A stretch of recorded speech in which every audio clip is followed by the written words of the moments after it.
Hey guys, tonight we're taking a little tour, but not the fun kind with gift shops and a man named Klaus explaining cheese. Tonight we're gliding across Europe, the most beautiful, cultured, history-soaked continent on Earth, and also, quietly, statistically, the most thoroughly intoxicated one. That is right. The land of cathedrals, vineyards, and tiny expensive coffees also happens to lead the entire planet in getting comprehensively, medically, world record breakingly wasted. So before we drift off into it, take a second to like the video and subscribe, but only if you actually enjoy what I do here. And a real, genuine thank you to the listener who suggested tonight's topic. You lot send me the strangest, most wonderful ideas at 2 a.m, and somehow they keep this whole thing going. Leave a comment telling me where you're listening from and what time it is for you, because it is always suspiciously late somewhere. If you would rather rest your eyes completely, the channel is on Spotify now too, link down in the description. Now dim the lights, switch on a fan for that soft white noise, get comfortable, and let your shoulders come down from somewhere up around your ears. Let's wonder about a few things together first. Which country do you think drinks the most? And would you put real money on your guess before you saw the chart? Is there really a place where the beer is basically a food group and nobody blinks? How on earth does a scientist work out how much cocaine an entire city did last Tuesday? And does that person enjoy their job? Why does one small, extremely polite country produce most of the continent's party chemicals out of what are essentially garden sheds?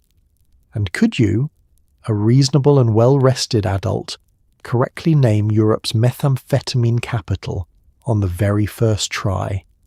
Or would you humiliate yourself in front of the map?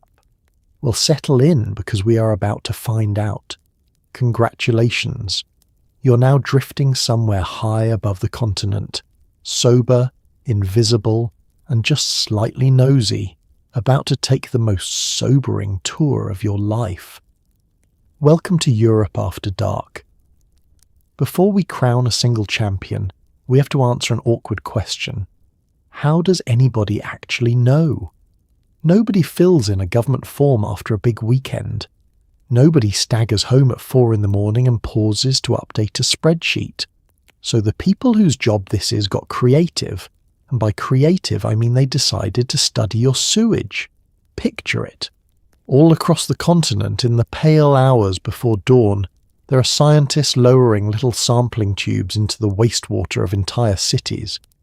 They gather up what a population quietly flushed away overnight, they haul it back to a lab, and they run it through machines sensitive enough to detect a few molecules of cocaine in an Olympic swimming pool of the stuff you would really rather not think about. Then they do the math. So many milligrams per 1,000 people per day. It is called wastewater analysis. It is coordinated across dozens of European cities every year, and it is the closest thing we have to an honest confession, because unlike a survey, your plumbing does not lie to spare its own dignity. And that is really the point. If you simply ask people how much they drink or what they took last month, they will look you dead in the eye and shave the number in half, the way you do at the dentist when asked how often you floss. So the researchers triangulate.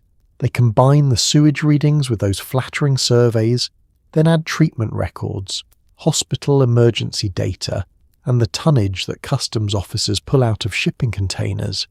Each source is flawed on its own. A survey measures honesty. A seizure figure measures how hard the police were looking.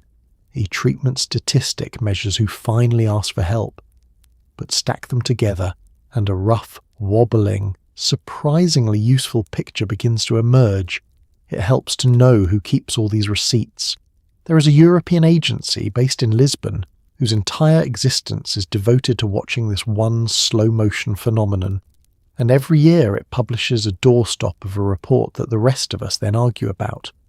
It is meticulous, it is sober in every sense, and it is quietly one of the strangest jobs on earth.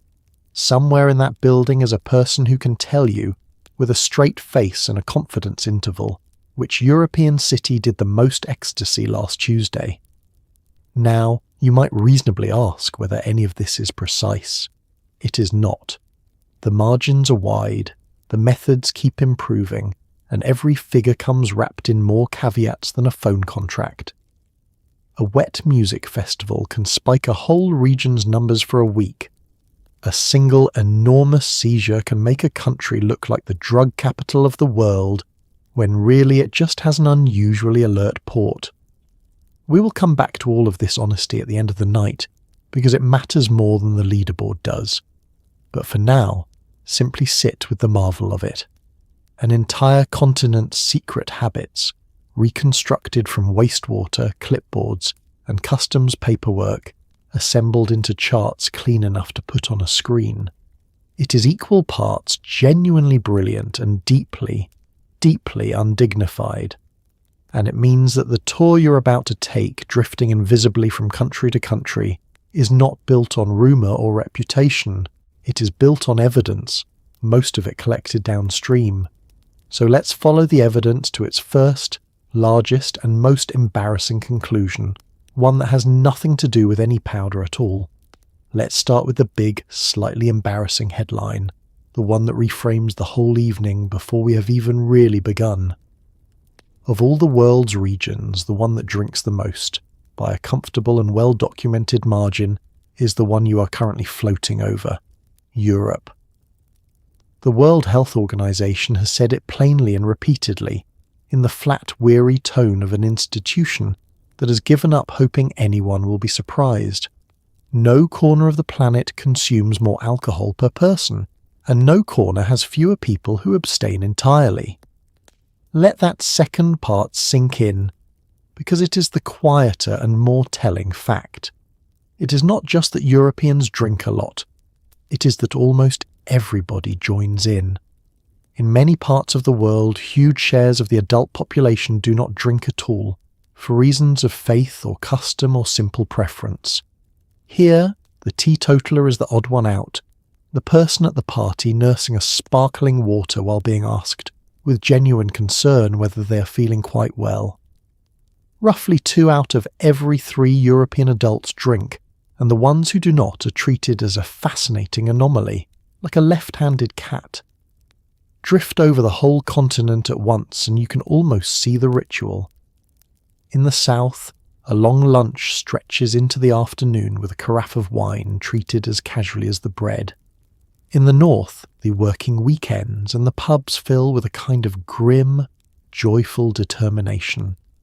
In the east, a bottle of clear spirit appears on the table the moment a guest sits down, and refusing it politely is a skill that takes years to master. Alcohol here is not an event, it is the wallpaper, it is cuisine, ceremony, courtship, grief management, and national identity, often all in the same evening, and this is where the tone has to shift just slightly, because the charming part and the serious part are the same substance. Around 1 in 10 European adults meets the clinical criteria for an alcohol use disorder, which is a careful medical way of saying the relationship has stopped being casual and started being in charge. Nearly 1 in 20 lives with genuine dependence. These are not distant statistics about some other kind of person. In a continent this soaked, they are your neighbours, your relatives, the friendly regular at the corner table. The line between the culture and the condition is blurry precisely because the culture is so warm and so relentless. What makes it all so slippery is how respectable it is. Nobody hides a wine cellar in a false wall. No customs officer pulls a crate of beer out of a banana shipment under floodlights. Alcohol arrives by the truckload, taxed and advertised and celebrated, poured at weddings and christenings and funerals, and it does more damage than everything else we will discuss tonight put together. It is the drug that got a marketing department and a seat at the table, quite literally. So before we go chasing the flashier substances, the powders and the pills that get the headlines and the dramatic music, we have to plant this flag first. The heaviest, most harmful, most thoroughly normalised drug habit in Europe is a legal one, and the continent is extraordinarily good at it. The genuine shock, though, is not that Europe drinks. It is where within Europe the very heaviest drinking happens, because the countries at the top of that particular chart are almost never the ones you would sketch on a postcard. Let's go and disturb a few assumptions. Here is the twist that quietly reorganises the entire tour, so hold on to something.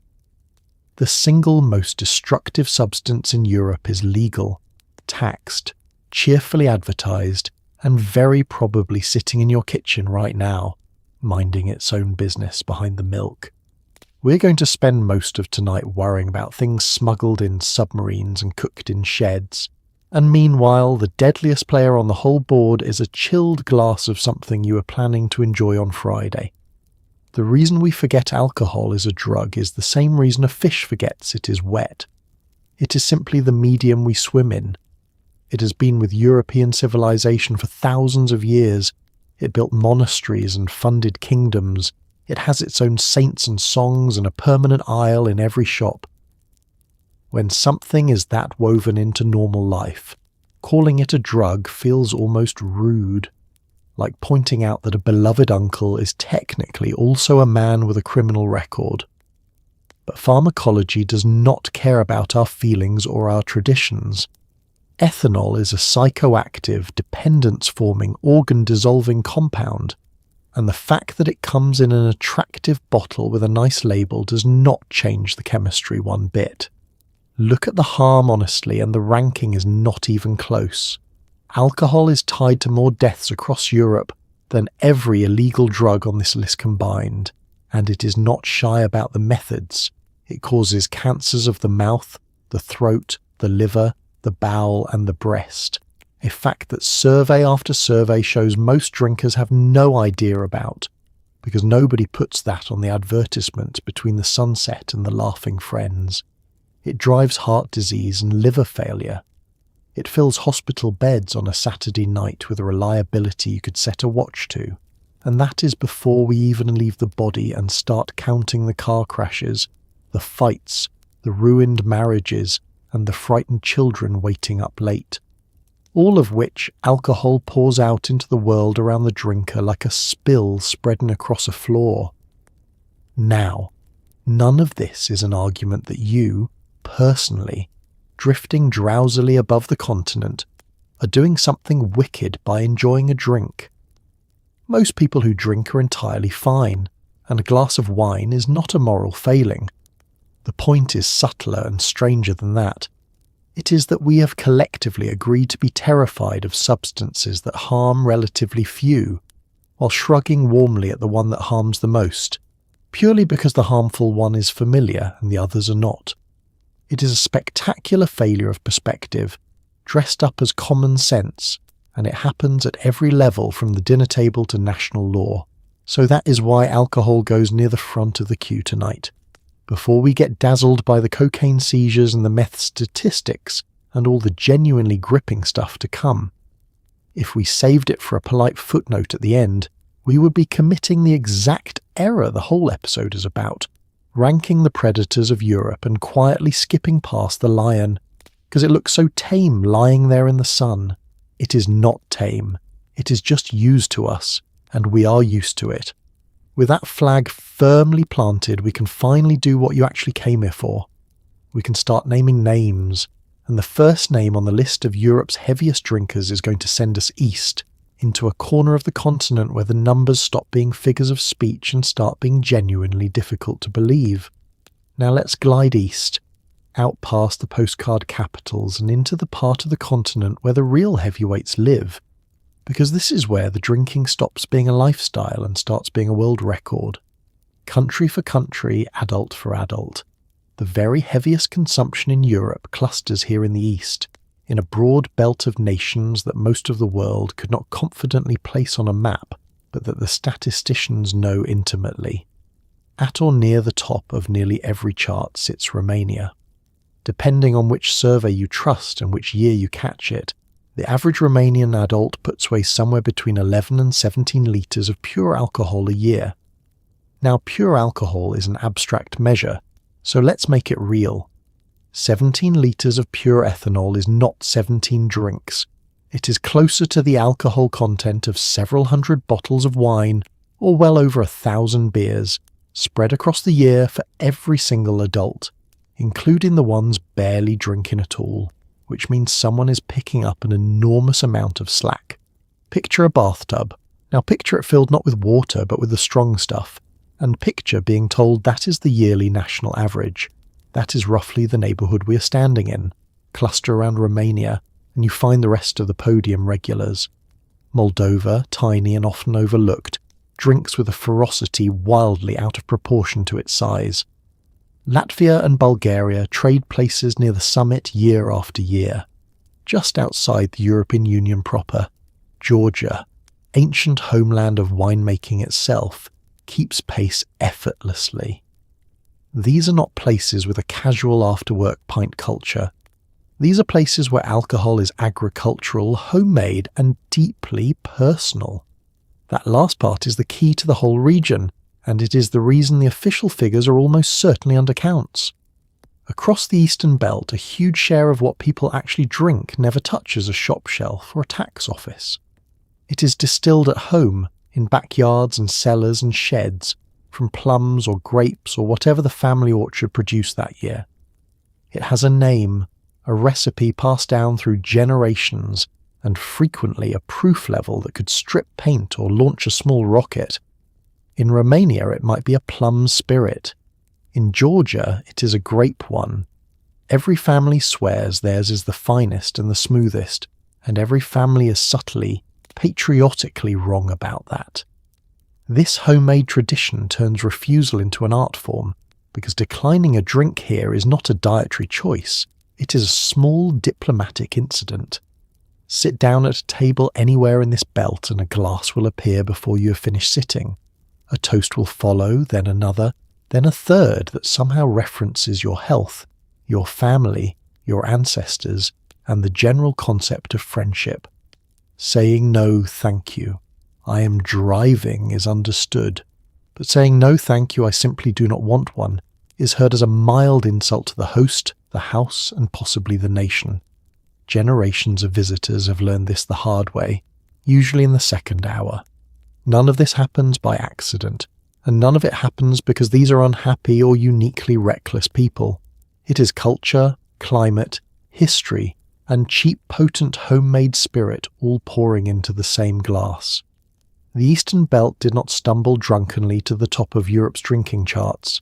It climbed there deliberately, toast by toast, and it is not planning to give up the title anytime soon. But if we want the single most concentrated drinking culture on the continent, we have to leave the homemade spirits behind and go meet a nation that built its entire reputation on something gentler, colder, and served in a glass with a proud white head of foam. It's time to talk about the beer capital of the entire world, and I want you to prepare yourself, because it is not the country you're about to guess. It is not Germany, no matter how loudly the giant steins and the folk costumes and the accordion music suggest otherwise. Germany drinks heroically, yes, but the crown, the actual measurable per capita crown, belongs to its smaller neighbour to the southeast, the Czech Republic. Here the average person drinks more beer per year than any other human population on the planet, and has done so consistently for decades. With a lead so durable, it has stopped being news locally and become simply a fact of nature, like gravity or the weather. We are talking about a national average that works out to well over the equivalent of a pint every single day, for every adult in the country, counting the light drinkers, the moderate drinkers, and the one confused statistician who prefers tea and is therefore letting the whole side down. To understand how a nation reaches this altitude, you have to understand the role beer plays here, which is not the role it plays almost anywhere else. In much of the world, beer is a treat, a weekend thing, a reward. In Czechia, it is closer to infrastructure. It is what you order at lunch without a second thought. It is how business is discussed, how friendships are maintained, how the afternoon is measured out. The pubs are not special occasion venues.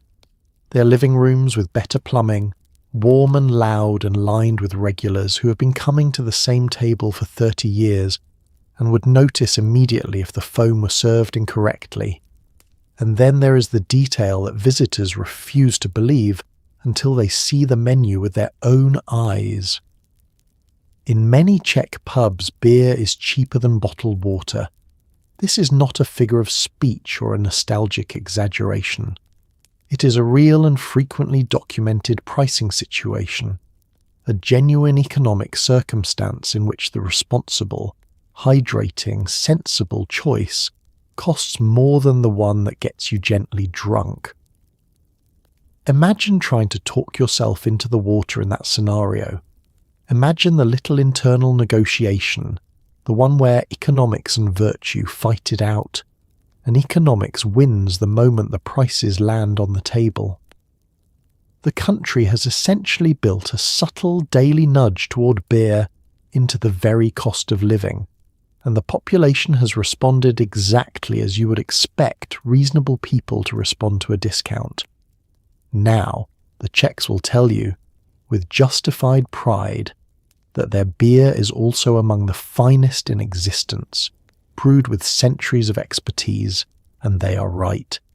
This is the homeland of an entire style of golden lager that the rest of the world spent the last century imitating, usually badly. So this is not the desperate drinking of the Eastern Spirit Belt. This is connoisseurship at volume, a nation that both takes its beer extremely seriously and drinks an astonishing amount of it, which is a rare and impressive combination, like a country full of people who are simultaneously wine critics and extremely thirsty. The result is that this small, elegant, culturally rich nation quietly parks itself among the heaviest drinking countries in all of Europe, propelled almost entirely by a beverage most people think of as harmless and refreshing. It is the friendly face of heavy consumption, all golden and foamy and civilized, and I want you to hold that thought about the Czech Republic drifting there below us with a pint in its hand, because this is very much not the last time tonight that this one small country is going to wander up onto the podium for something. First, though, we drift a little further north, to 3 tiny nations where the drink of choice is considerably clearer, colder, and less forgiving. Drift a little further north now, up toward the grey Baltic Sea, and you reach 3 small countries that punch so far above their weight that the scale files a formal complaint. Estonia, Latvia, and Lithuania are modest in size and population, easy to overlook, frequently confused with one another by people who really ought to know better. But when it comes to putting alcohol away, Latvia and Lithuania in particular have spent years elbowing their way to the very top of Europe's tables, keeping company with the Eastern giants, despite having a fraction of the people. The drink here leans harder and clearer than the Czech beer we just left behind. This is spirit country, vodka country, a place where the long dark winters seem almost designed to encourage a warming glass, and then another, and then a philosophical evening that no one entirely remembers. The climate genuinely matters. When the sun sets in the early afternoon for months on end, and the cold settles into your bones like an unwanted lodger, the appeal of something strong and warming is not hard to grasp. Add cheap prices, a deep cultural tradition, and a certain stoic willingness to endure, and you have a recipe that reliably produces some of the heaviest drinking figures on the continent. What makes the Baltics genuinely interesting, though, is not just that they drink a lot. It is that at least one of them looked squarely at its own numbers, felt a jolt of real alarm, and actually did something about it, which is rarer than you might think. Lithuania, staring at drinking statistics that were feeding directly into some of the grimmest life expectancy figures in the European Union, decided to intervene on itself with the determination of a person hiding their own car keys before a night out. And the measures it reached for are a neat little tour of everything a government can try when it finally decides enough is enough. It raised the legal drinking age, it shoved up taxes so the price at the counter climbed, it slammed the brakes on alcohol advertising, so the constant cheerful background hum telling everyone to drink went quiet. It shortened the hours during which shops could sell the stuff, so the late-night impulse purchase became a genuine hassle rather than a 2-minute stroll. Taken together, it was one of the more aggressive anti-drinking pushes anywhere in Europe, and the country essentially decided to make its favourite pastime more expensive, less visible, and more inconvenient, all at once, on purpose. And here is the quietly encouraging part. It worked. Not completely, not miraculously, but measurably. Consumption came down. The figures that had been so frightening began slowly to soften. It stands as a small but real piece of evidence for something we will keep bumping into all night, which is that these numbers are not fixed by fate or national character. They respond to policy. A country is not simply doomed to its position on the chart. It can, if it genuinely wants to, climb down a rung or two, though the climbing is neither quick nor popular, and there is always a loud contingent insisting the government should mind its own business and leave the vodka alone. Still, you do not reach the summit of this particular mountain by accident, and the Baltics did not arrive here by cautiously sipping. They earned their place through long winters, strong spirits, and a cultural relationship with alcohol best described as extremely committed. Lithuania at least is now trying to talk itself gently down the slope. Its neighbours are watching to see whether it is worth the trouble, and with that we can pour out the last of the alcohol chapter, wipe down the table, and change substances entirely, because the next drug on our tour is not clear, not amber, and not remotely legal, yet it is somehow even more universal than the drink. Let's change substances now, and let the smoke clear, or rather, let it gather, because we are drifting into the haze of by far the most widely used illegal drug in all of Europe. Cannabis. If alcohol is the continent's respectable legal addiction, cannabis is its worst-kept secret, so common and so casually regarded that in policy terms it barely registers a pulse anymore. It sits in that peculiar grey zone between strictly forbidden and quietly shrugged at. Technically a crime in most places and practically a Tuesday. The scale of it is genuinely hard to overstate. Roughly 1 in 12 European adults has used cannabis in the past year, which when you do the arithmetic across the whole continent adds up to somewhere around 24 million people. That is not a subculture. That is not a fringe. That is a population larger than most European countries, all reaching for the same plant, most of them holding down jobs and paying taxes and returning their shopping trolleys like responsible citizens. Cannabis is not the drug of some shadowy underworld. It is the drug of the person 3 desks over, the neighbour watering their plants, the friend who gets a bit giggly at parties and then eats all your crisps. Follow the money, and the sheer ordinariness becomes even clearer.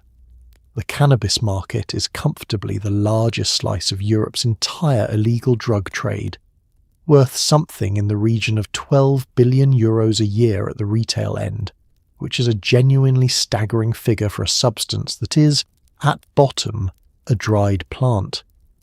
That is a bigger annual turnover than plenty of legitimate industries, all of it flowing through an economy that officially does not exist, taxed by no one, regulated by no one, and answerable only to the strange internal logic of the black market. It is capitalism without the paperwork, and it is enormous. What makes cannabis the true continental default is how evenly it is spread.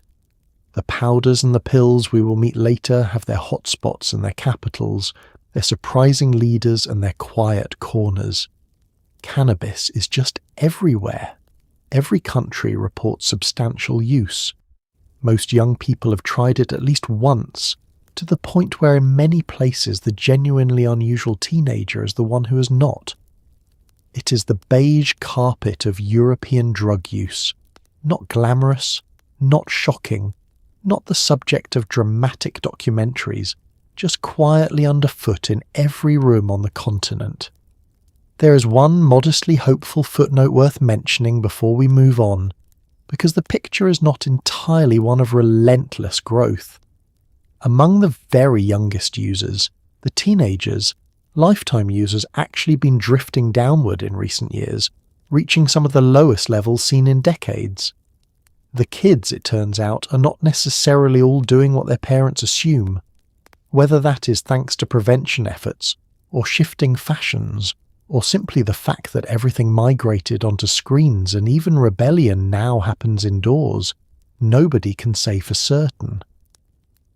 But the long-feared image of ever-rising teenage cannabis use does not quite match the data, which is a small and pleasant surprise in an evening not overflowing with them. Still, do not mistake a dip among teenagers for a decline overall.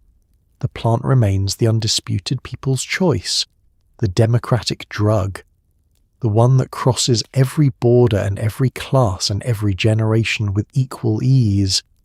And that raises a genuinely delicious contradiction, the kind that makes this whole subject so much more interesting than a simple league table. Because the country often sitting right at the top of Europe's cannabis charts is also one of the sternest, most disapproving, most enthusiastically prohibitionist nations on the entire continent. Let's go and enjoy that hypocrisy up close. Now drift southwest and settle over France, because here is a contradiction so perfect, so beautifully self-defeating, that it ought to be studied in schools. France maintains some of the strictest, sternest, most old-fashioned cannabis laws in all of Western Europe, the kind of laws that appear to have been written in a very disapproving font by a very disappointed man. And France also has, year after year, some of the highest cannabis use on the entire continent. These two facts live in the same country, share the same border, and steadfastly refuse to acknowledge one another, like a married couple mid-argument at a dinner party, passing the salt in furious silence. For decades, the official French position has been one of firm, unbending prohibition. While neighbours experimented with decriminalisation, with tolerated coffee shops, with medical programmes and quiet looking the other way, France largely held the line, insisting on tough penalties and treating cannabis as a genuine criminal matter rather than a health footnote. Politicians campaigned on cracking down. Police devoted real resources to it. The message from the top was consistent, loud, and stern. This is not allowed here, and we mean it. And the French public, with a shrug so magnificently Gallic it should be bottled and exported, went right ahead anyway. Survey after survey places France at or near the top of European cannabis use, particularly among the young. The strict laws and the high usage have coexisted so persistently for so long that France has accidentally run one of the cleanest experiments in all of drug policy, and the result it keeps producing is deeply inconvenient for a certain kind of politician. The experiment asks a simple question: do harsh laws actually reduce use? And France, without meaning to, keeps answering, apparently not. This is the genuinely valuable lesson buried in the French contradiction, so let's state it plainly, because it cuts against a great deal of comfortable intuition.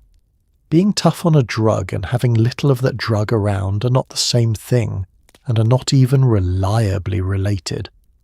A country can pass the fiercest laws imaginable, hand down real punishments, fill the airwaves with stern warnings, and still find its citizens quietly, cheerfully, comprehensively ignoring all of it.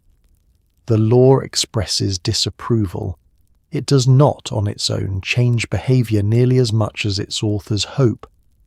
People are simply not as obedient as legislation assumes they are, a fact that has surprised governments repeatedly throughout history and will presumably keep surprising them forever.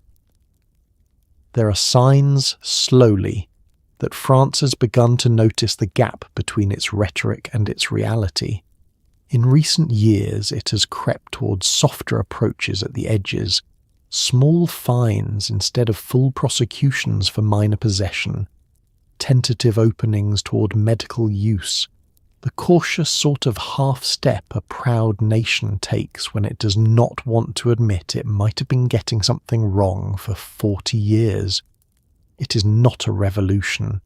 It is more like a country clearing its throat and quietly editing its own position, while hoping nobody makes a fuss about it. But the core lesson stands there, unmistakable, floating below us in the country of wine and philosophy and enormous cannabis consumption. France wanted to prove that firmness works. Instead, it proved, over and over, in millions of small individual acts of ordinary disregard, that a nation cannot simply forbid its way out of a habit its people have decided to keep. It is the continent's clearest natural experiment, and the results are politely, permanently inconvenient for absolutely everyone who wishes the world were tidier than it is. And if you think that gap between official sternness and actual behaviour is striking in France, wait until we drift back to a small Central European country we have already visited once tonight, where the teenagers have quietly written their own chapter. Let's drift back to the Czech Republic, because it turns out the beer we admired earlier was only the opening act, and this small country has more surprises tucked up its sleeve than seems entirely fair for its size. We already crowned it the beer capital of the world. Now we have to hand it a second, stranger distinction, one that involves the youngest members of its population and a plant we have just been discussing. Czech teenagers report some of the highest cannabis experimentation rates anywhere in Europe. In the surveys that track this sort of thing, tracking 15 and 16-year-olds across dozens of countries, well over a third of Czech teens say they have tried cannabis at least once, against a European average that hovers somewhere less than half that figure. That is not a rounding error or a statistical wobble. That is a genuine cultural gulf, a country where trying cannabis as a teenager is closer to a rite of passage than a rebellion, sitting right next to neighbours who treat the very same behaviour as a 5-alarm emergency requiring parental tears and professional intervention. To understand why, you have to understand something about the Czech temperament when it comes to intoxicating substances, which is unusually, almost philosophically relaxed. This is a country, remember, where beer flows cheaper than water and the pub is a second home. That easygoing attitude does not stop at the edge of the beer garden. It extends outward into a broader national shrug about substances that other cultures clutch their pearls over. A kind of settled, unbothered pragmatism that treats a bit of cannabis the way it treats a bit of lager. Common, unremarkable, and not really anybody else's business. The Czechs have even built this relaxed streak into their laws, tolerating personal possession of small amounts in a way that much of the continent, including our stern friend France, absolutely does not. Now this is the point in the segment where I have to be careful, and where the dry commentary earns its keep by knowing when to stop being dry. It would be easy to present all of this as simply amusing, the plucky little country that tops every intoxication chart, and there is genuine dark comedy in a nation quietly leading Europe in beer, cannabis, and, as we'll shortly see, something considerably harder. But these are teenagers we're talking about, real ones, with developing brains and worried parents, and heavy early cannabis use is not a punchline for the people living inside the statistic. So let's hold the two truths together, which is what this whole topic constantly demands of us. It is culturally fascinating, and it is not entirely a joke. What the Czech teenagers really illustrate, though, is the single most important and most counterintuitive idea of the whole night, the one that keeps ambushing us country after country. The places that use the most are very often the places that panic about it the least.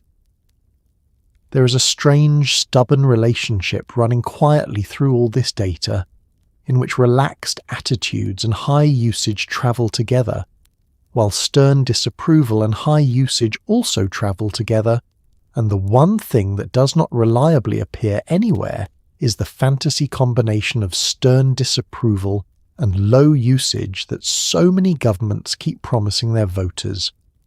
Czechia, in its cheerful, foamy, unbothered way, keeps demonstrating this. It does not wring its hands, it does not launch dramatic crusades, it shrugs, it tolerates, it pours another pint, and it quietly tops the charts, and its society does not visibly collapse as a result, which infuriates the countries doing the opposite with far less to show for it.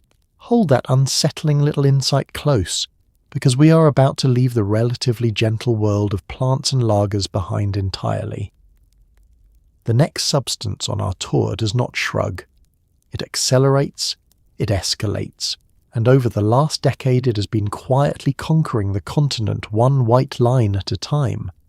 Let's follow the money now and the marching powder, because cocaine has been having a moment in Europe, and that moment has stretched out into the better part of a decade with no sign of politely ending.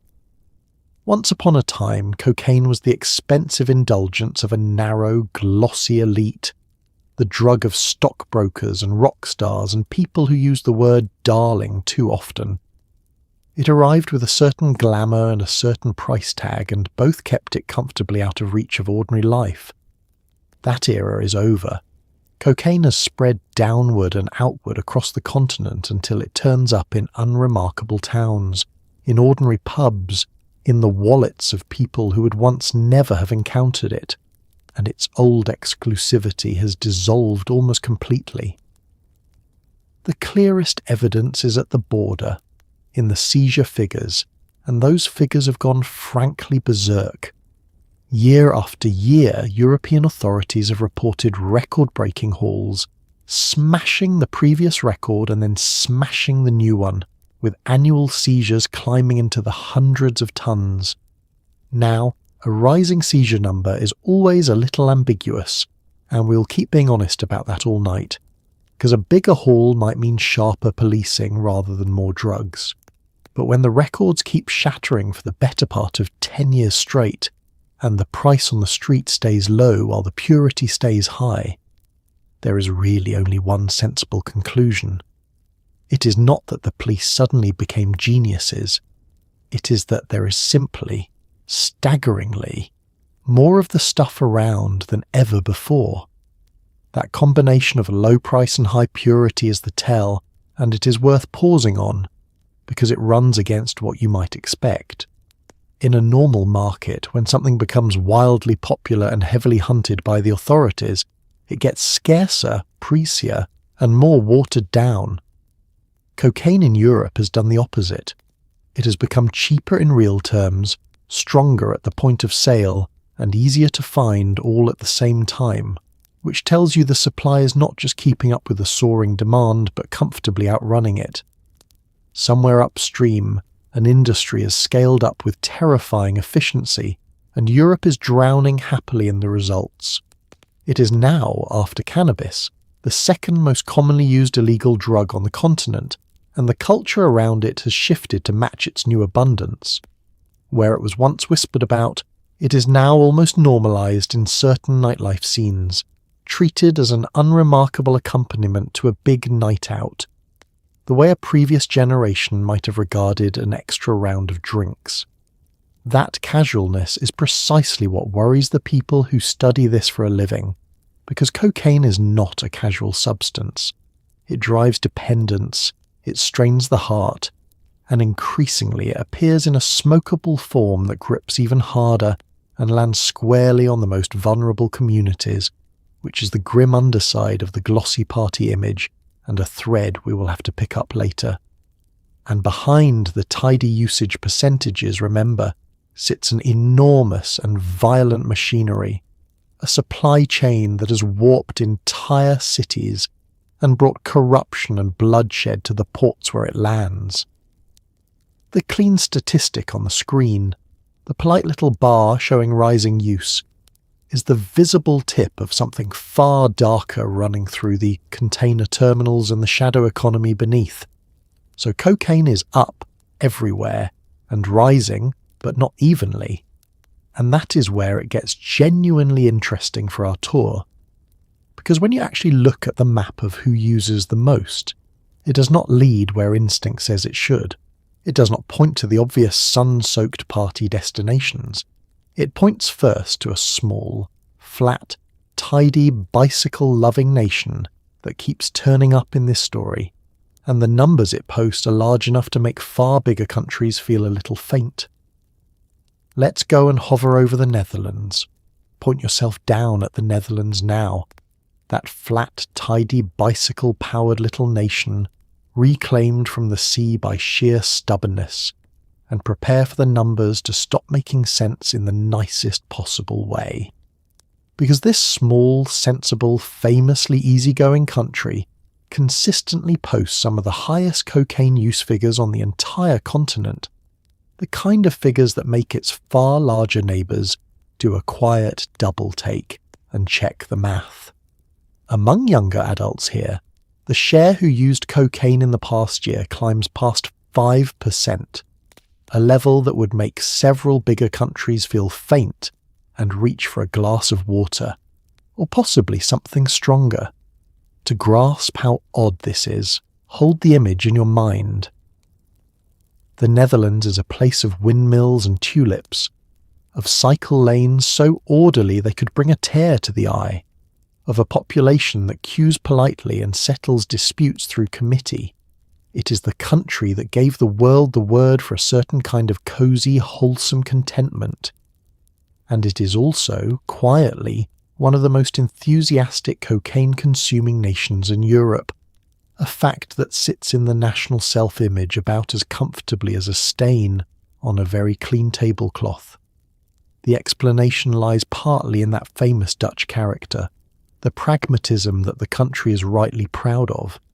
This is a culture that has spent decades treating drugs as a health question rather than a moral panic, tolerating what others criminalize, regulating what others drive underground, and generally refusing to clutch its pearls.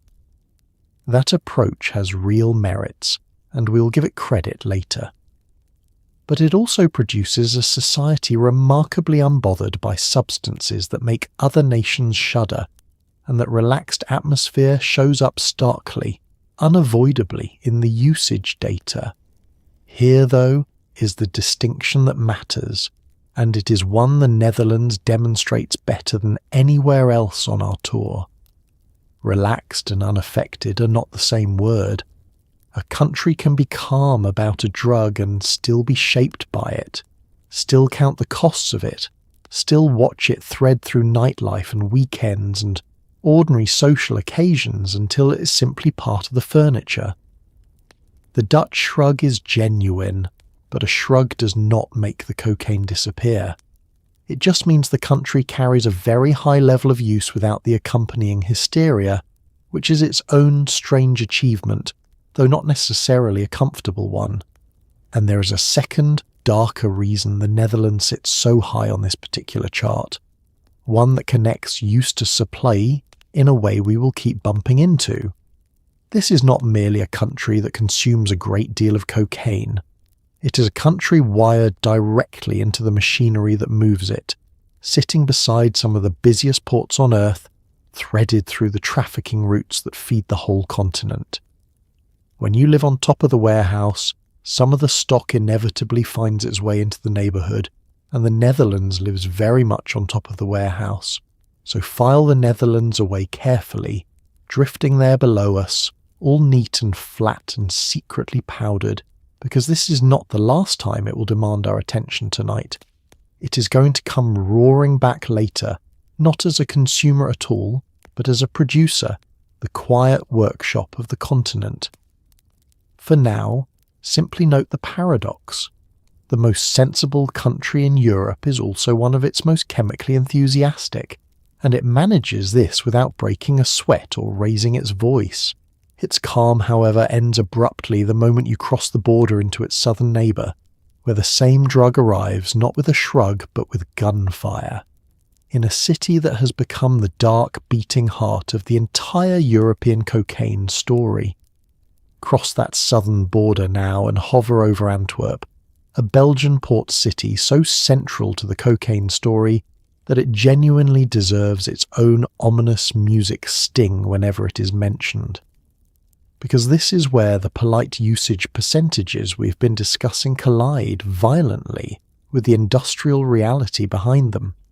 For years running, an enormous share of all the cocaine seized in the entire European Union has flooded through a small handful of northern ports, and Antwerp has sat squarely at the dark heart of it, posting tonnage figures that read less like statistics and more like typographical errors.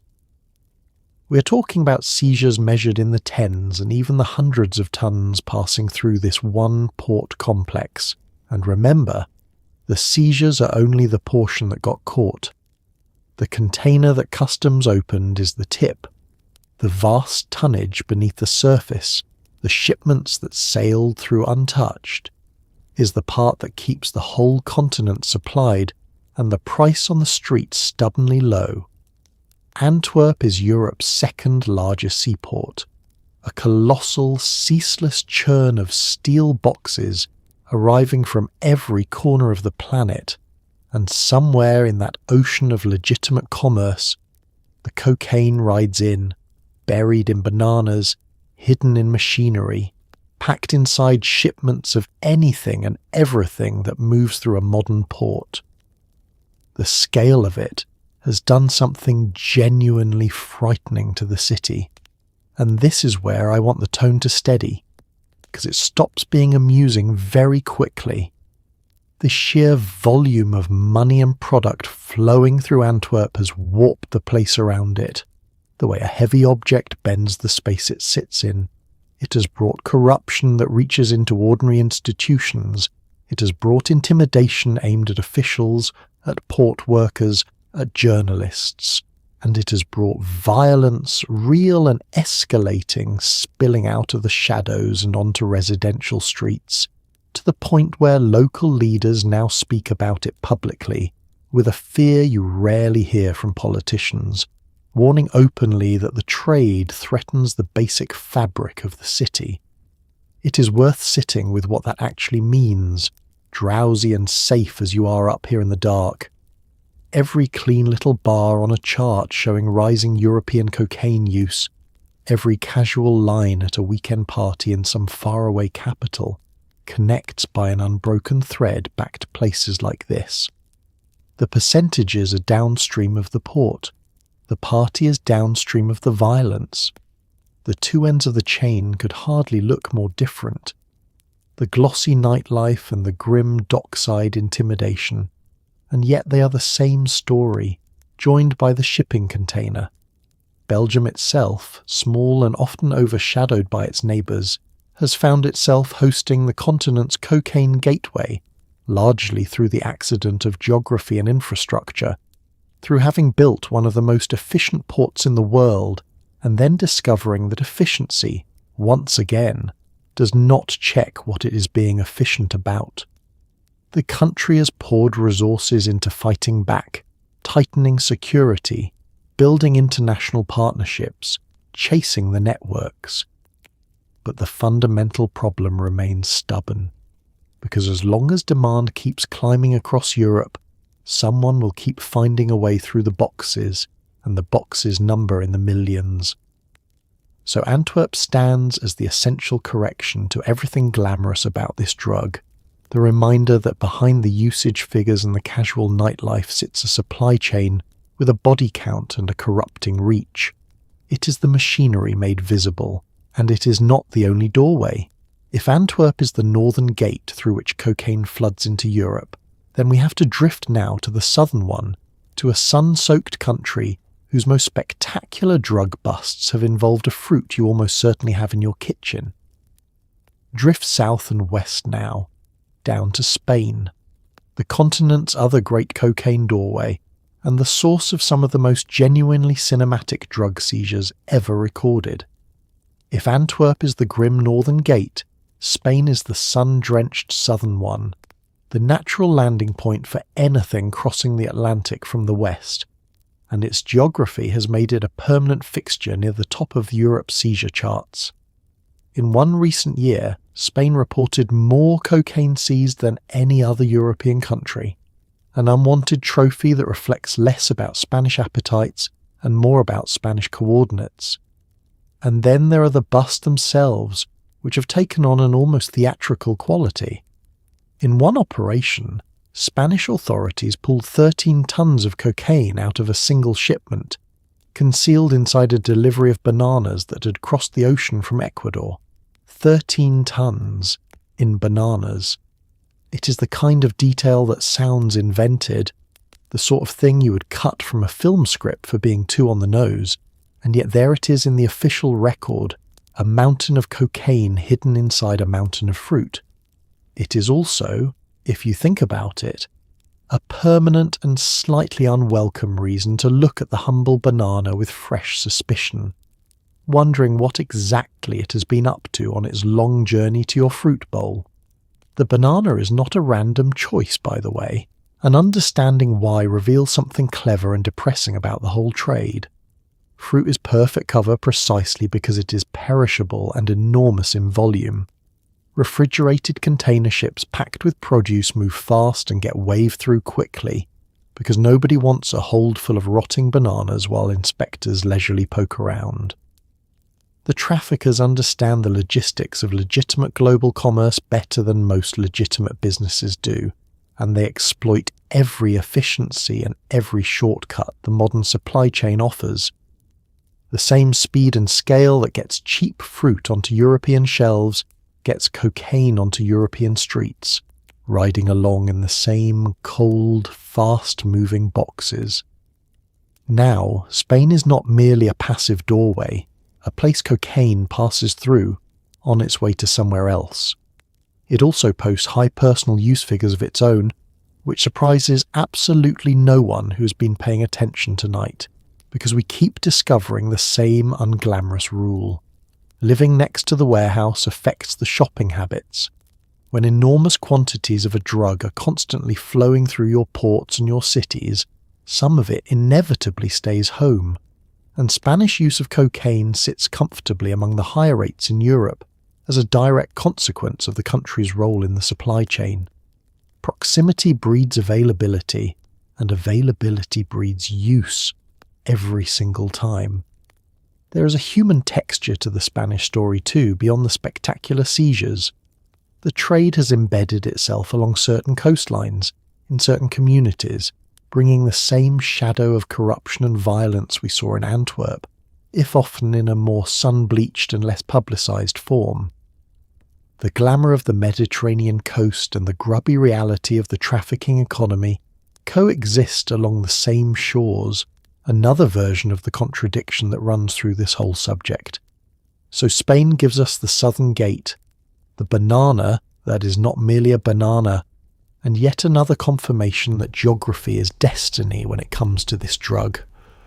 The map of European cocaine is, at bottom, a map of ports and coastlines, of where the Atlantic meets the continent and where the container ships choose to dock, but the picture is not complete, because there is a country that is neither a great gateway nor an obvious party capital, a place that by every lazy assumption should sit low on this chart, and instead has watched its cocaine use surge so fast it took the whole nation by surprise.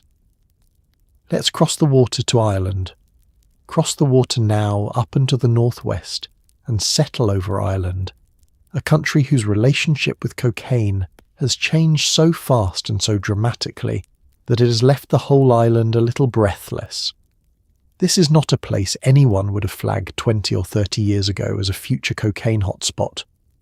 It was peripheral, rainy, comparatively poor for much of its modern history, and its drug troubles, where they existed, ran along more familiar and more tragic lines. And yet here it is, drifting below us, with cocaine use among its young adults now climbing to around 5% in the past year, planting this once overlooked island firmly among the heaviest using nations in all of Europe. The speed is the story. Other countries on our tour arrived at their positions gradually, over generations, through deep cultural traditions or fixed geography. Ireland got there in a rush, in the space of a couple of decades, riding a wave of new prosperity that put disposable income into a lot of pockets very quickly, and then discovered that some of that income went straight up the nose. Economic booms have side effects, and one of them, repeatedly throughout history, is that a newly wealthy population finds new and expensive ways to enjoy itself. Ireland's transformation from struggling to affluent was genuine and in most ways wonderful, but it came bundled with an appetite for a drug that only makes sense when people have money to burn. The treatment services have felt the change most acutely, and this is where the human weight of it becomes visible. Clinics and support systems across the country have reported wave after wave of new cases, people seeking help for cocaine problems in numbers that simply did not exist a generation ago. The drug has threaded itself into ordinary Irish nightlife, into towns and villages that would once have found the very idea faintly exotic, something that happened in films set in glamorous foreign cities rather than in the local pub on a Saturday night. Now it is the local pub on a Saturday night, and the services scrambling to keep up are a sobering measure of how thoroughly the landscape shifted while everyone was looking elsewhere. What makes Ireland such a valuable stop on our tour is precisely how vividly it demonstrates the impermanence of all these rankings. It is tempting, looking at a chart, to imagine that a country's position is fixed, that some places are simply drug countries and others are not, rooted in deep and unchanging national character. Ireland demolishes that idea. It shows how quickly a nation can travel from footnote to headline, from the quiet margins of the map to somewhere near its troubled centre, in less time than it takes to raise a child. The map we're drawing tonight is not a photograph. It is a single frame from a film that never stops moving, and it raises an uncomfortable question that hangs over the whole exercise.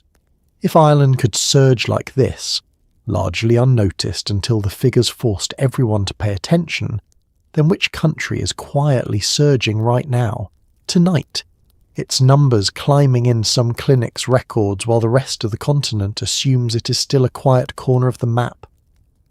The honest answer is that we will only know for certain in hindsight once the surge has already happened and the treatment centres are already full. So Ireland is our warning about complacency, the country that proves nobody is safely off the chart forever. But if Ireland surprised us by climbing, our next stop surprises us simply by existing where it does. Because when you ask which Europeans use the very most cocaine of all, the answer at the very top is not a warm Mediterranean party island.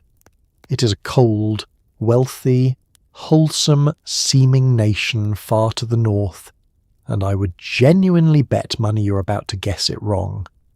Here is a result to wager a friend on, and win, so remember it for your next dinner party. When you ask which Europeans use the most cocaine, specifically among the young adults who use it most of all, the answer perched right at the very top is frequently not a sun-soaked Mediterranean island, not a glamorous southern capital, not any of the places instinct immediately suggests. It is chilly, wealthy, wholesome, fjord-laced Norway, where past year cocaine use among younger adults has been measured above 5%, elbowing aside far warmer and far more obvious contenders for the crown. Sit with how strange that is for a moment, drifting up here in the northern dark. Norway is a nation famous for the outdoors, for skiing and hiking, and a national obsession with fresh air and healthy living so intense it borders on a personality disorder. It is one of the richest countries on the planet, calm and orderly and blessed with a quality of life that regularly tops the global rankings. It is, by reputation, about the last place you would expect to find a serious appetite for the least chill, least wholesome, most jittery drug ever invented. Cocaine and cross-country skiing do not obviously belong in the same national profile, and yet there they both are, sharing a passport. The puzzle, once you turn it over, actually explains itself, and the explanation is uncomfortably simple. It comes down to money. Cocaine is an expensive drug, and it has always followed wealth the way seagulls follow a fishing boat. Norway is spectacularly wealthy, with a population that has the disposable income to afford a habit that would bankrupt people elsewhere. When a drug costs a great deal, the places that consume the most of it will tend to be the places that can most comfortably pay, and few places on earth can pay more comfortably than Norway. The fjords and the sovereign wealth fund and the high cocaine use are not a contradiction at all. They are the same prosperity, expressed in different ways. And this is the assumption that Norway so usefully punctures, the lazy and persistent idea that drug use is fundamentally a problem of the poor, the desperate, and the marginalized. That image is comforting because it keeps the problem at a safe distance, over there, among other people, in the difficult neighborhoods we drive around rather than through. Norway ruins that comfort completely. Here is drug use as a feature of affluence, of success, of having so much money that expensive habits become simply affordable habits. The drug does not only creep in through hardship, sometimes it strolls in through the front door of a very nice house, wearing very nice shoes, none of which is to sneer at Norway, a country that does an enormous number of things extraordinarily well, and that takes its social problems seriously when it identifies them. It is simply to note that no nation buys its way out of human nature, and that prosperity purchases new problems even as it solves the old ones. The Norwegian on the podium is not a story of a society falling apart. It is a story of a society doing brilliantly, and discovering that doing brilliantly comes with a nose for trouble it did not expect. So let the Nordic surprise recalibrate your instincts for the rest of the night, because we are about to need them recalibrated. We have spent a good while now on cocaine, the glamorous drug of ports and prosperity, the one that follows money across the map. Our next substance follows nothing so respectable.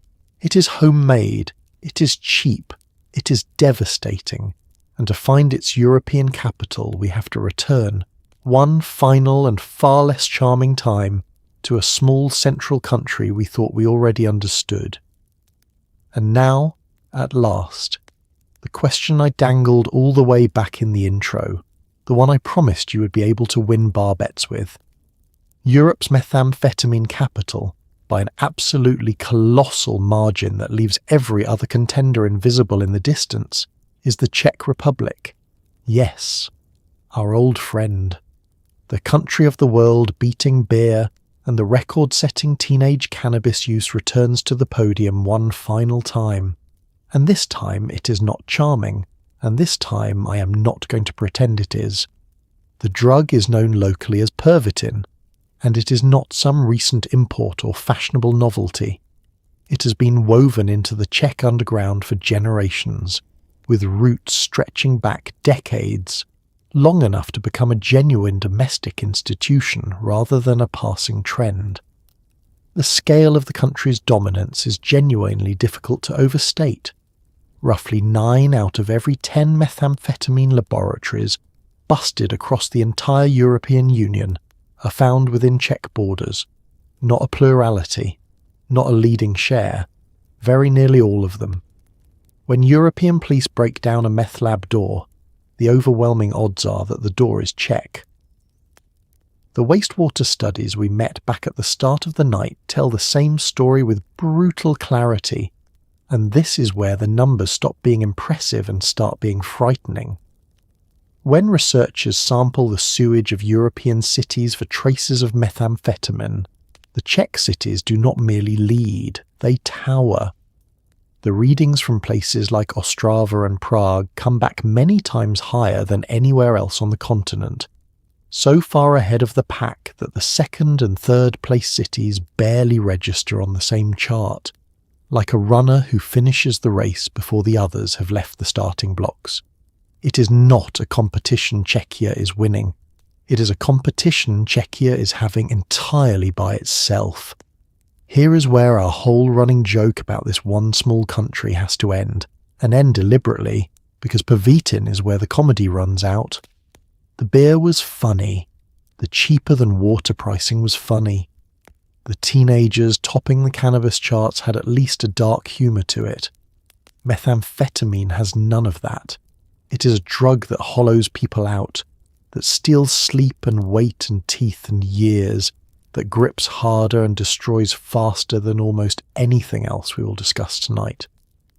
The same relaxed, unbothered national attitude that made the beer and the cannabis feel almost cheerful takes on a much heavier meaning when the substance in question is this one. So let's understand the record for what it actually is.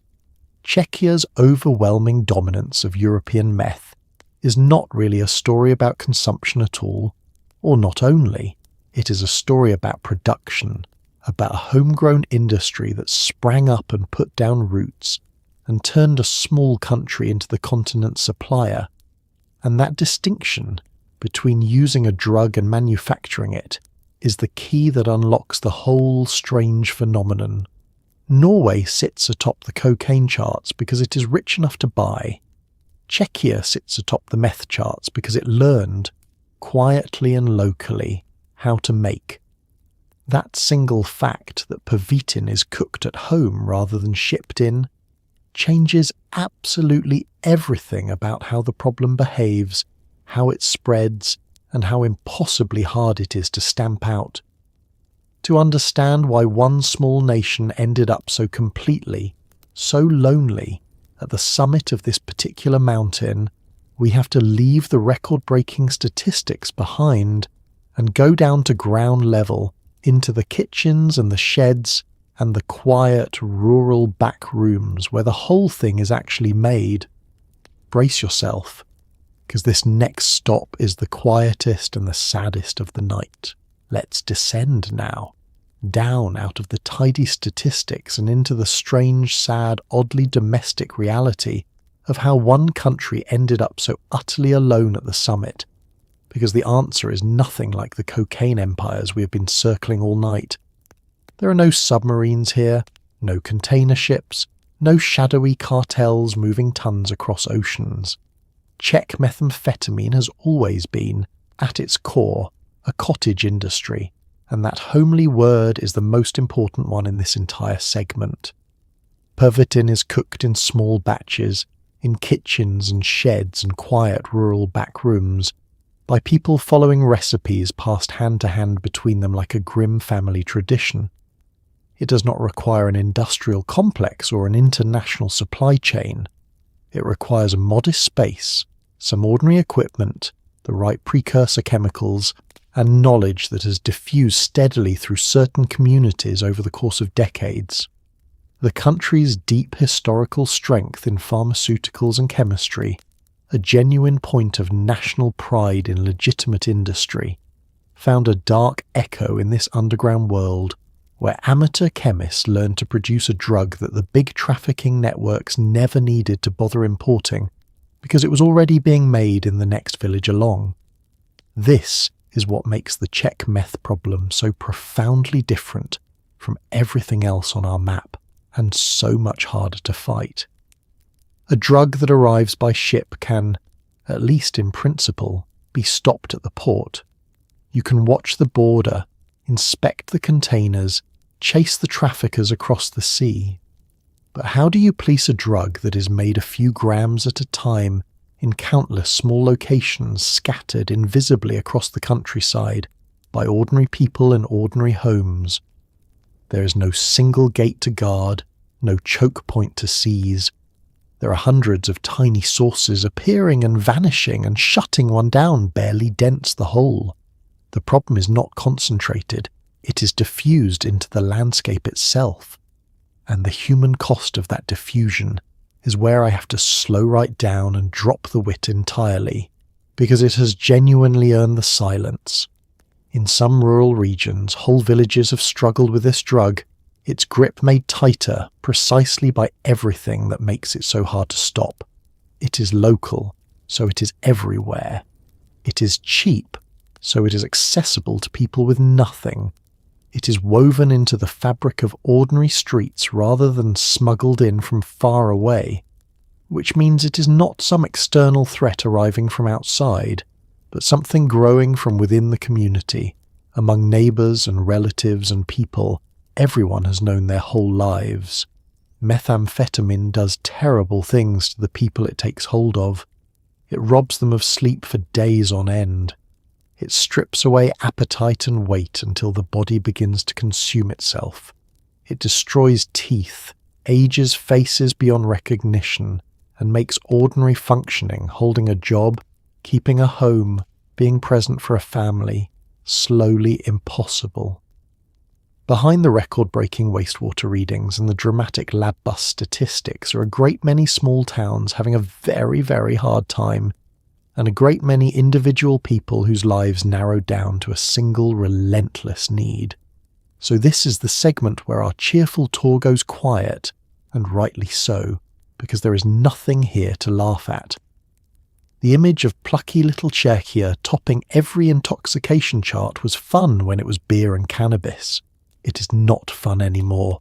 It is a small country carrying a heavy and homegrown burden, one that the rest of Europe has largely been spared and should be grateful to have avoided.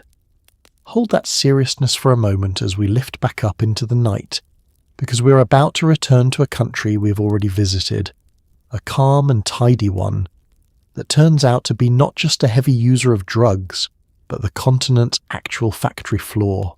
Lift back up into the night and steer once more toward the Netherlands, because we left something important unsaid on our first visit, and it is time to settle the account.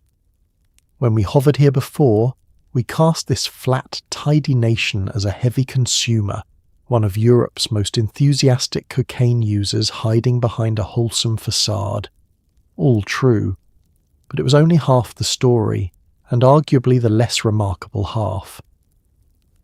Because the Netherlands is not merely a country that consumes an impressive quantity of drugs.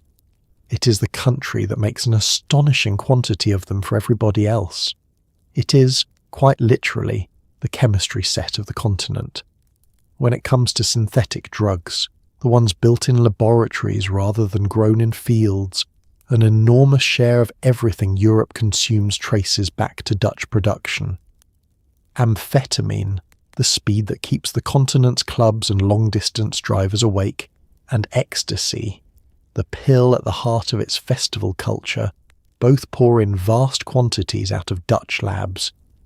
These are not the homespun cottage operations we just left behind in the Czech countryside. These are efficient, professional, high-volume manufacturing enterprises, often tucked into astonishingly ordinary rural buildings that neighbours assumed were storing farm equipment or drying flowers, right up until the moment the police arrived in hazmat suits. Now, why here? Why should this particular small nation become the workshop for a whole continent's synthetic highs? The answer is the same national trait we have already admired and will keep admiring, only pointed in a darker direction. The Netherlands is one of the great logistics and trading cultures in human history, a country that turned itself into a global commercial hub through sheer organisational genius, superb infrastructure, and an almost genetic talent for moving goods efficiently from where they are made to where they are wanted. It built an empire on shipping and trade centuries ago and never lost the knack. That same brilliance, that same instinct for supply chains and distribution and getting product to market operates just as beautifully in the shadows as it does in the light. The country of precision agriculture and world-beating ports and legendary trading acumen turns out to be, unsurprisingly, extraordinarily good at manufacturing and distributing party chemicals too. The skills transfer perfectly. Efficiency does not check what it is being efficient about, a line I've used before tonight and will keep using because the Netherlands keeps proving it. The tulip export machine and the ecstasy export machine run on precisely the same operating system. There is a grim elegance to it, this pairing of the wholesome and the illicit within a single national character. The Dutch reputation for pragmatism, tolerance, and getting things done sensibly is entirely genuine, and it has produced one of the most functional and prosperous societies on the planet. But that same character, applied without moral filter by people who saw a market and a method, produced the continent's most productive drug laboratories. The country contains both truths at once, the model society and the pill factory, and refuses to be simplified into either one. So the Netherlands earns its second visit tonight by being that rare place that dominates a drug story from both ends, consuming heavily and producing prolifically, the customer and the manufacturer wearing the same neat, unbothered face. Hold on to that image of the ordinary rural building humming quietly with illicit chemistry, because it leads us straight to the substance those Dutch labs are most famous for, the one that turned a chemical formula into a global weekend ritual, and then, alarmingly, turned that ritual up to a strength nobody bargained for. Follow those pills now, out of the quiet Dutch labs and onto the dance floors of the entire continent, because ecstasy has its own peculiar map and its own peculiar rhythm, unlike anything else we've tracked tonight. Also known as MDMA, this is the drug most tightly bound to Europe's vast and glittering culture of festivals and clubs, and its patterns of use reflect that bond so closely that they are almost seasonal, rising and falling with the summer lineup like a chemical tide that comes in for festival season and recedes when the tents come down. The Dutch cities regularly top the wastewater charts for MDMA, which by now should surprise you not even slightly, given that we have just established who is making most of it. The production and the consumption sit close together on the map, the factory and the party feeding each other in a tidy little loop. But the drug's real territory is not any single country. It is an event type, a scene, a shared European ritual of enormous outdoor gatherings where hundreds of thousands of young people converge for days of music, and where a certain pill has become, for a large minority of them, simply part of the equipment, packed alongside the sunscreen and the phone charger. What has always made ecstasy distinctive is the way it is regarded by the people taking it, which is casually, warmly, almost innocently. Where cocaine carries a whiff of glamour and edge, and methamphetamine carries obvious dread, MDMA has long enjoyed a reputation as the friendly one, the drug of empathy and euphoria and dancing until dawn, with your arms around strangers who feel, in that moment, like the finest people you have ever met. It is bound up with joy rather than desperation, with celebration rather than escape, and that gentle reputation has made it one of the more normalized substances in European youth culture, treated by many who use it as essentially harmless fun. And this is exactly where the story turns, quietly and importantly, because that reputation was formed in an earlier era, and the drug has changed underneath it. Over the years, European MDMA has become dramatically, alarmingly stronger. The pills circulating today can contain doses far higher than those of a generation ago, sometimes several times the amount once considered a standard hit. The friendly, mild social drug of reputation has, in physical reality, become a considerably more potent and less predictable one, while the easygoing attitude toward it lagged behind, unchanged, leaving a dangerous gap between how risky people think it is and how risky it has actually become. That gap is precisely what worries the people who monitor these things, because it is where harm hides. A person taking what they believe is a familiar, gentle dose, based on a reputation formed years ago, may in fact be taking something far more powerful than they intend in an overheated crowd in the middle of nowhere, hours from proper medical help. The drug did not become more dangerous by accident. It became more dangerous because the illicit market chasing potency and profit kept cranking up the strength, and nobody sent a memo to the dance floor. So ecstasy captures a particularly European contradiction with unusual clarity. Here is a substance produced by a highly organized, ruthlessly efficient industrial supply chain and consumed by a culture that mostly regards it as a bit of harmless, weekend fun. The seriousness of the production and the casualness of the consumption could hardly be more mismatched, and that mismatch is the whole risk in miniature. The factory takes it very seriously indeed. The dance floor does not. And with that unsettling gap noted, we have to leave the bright lights and the summer festivals behind entirely, because our next stop is the oldest, darkest, and most stubbornly lethal chapter of the whole European drug story. A ghost that has faded from the headlines but never once stopped killing. Leave the festival lights behind now and drift somewhere dimmer and quieter, because it is time to visit the ghost at the feast, the drug that dominated Europe's nightmares for so long that we half forgot it was still here. Heroin, and the older family of opioids it belongs to, no longer commands the headlines the way it did decades ago. The panic has moved on to flashier substances.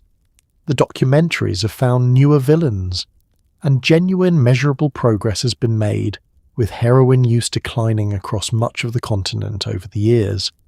But do not mistake a fading spotlight for an empty stage, because heroin never actually left.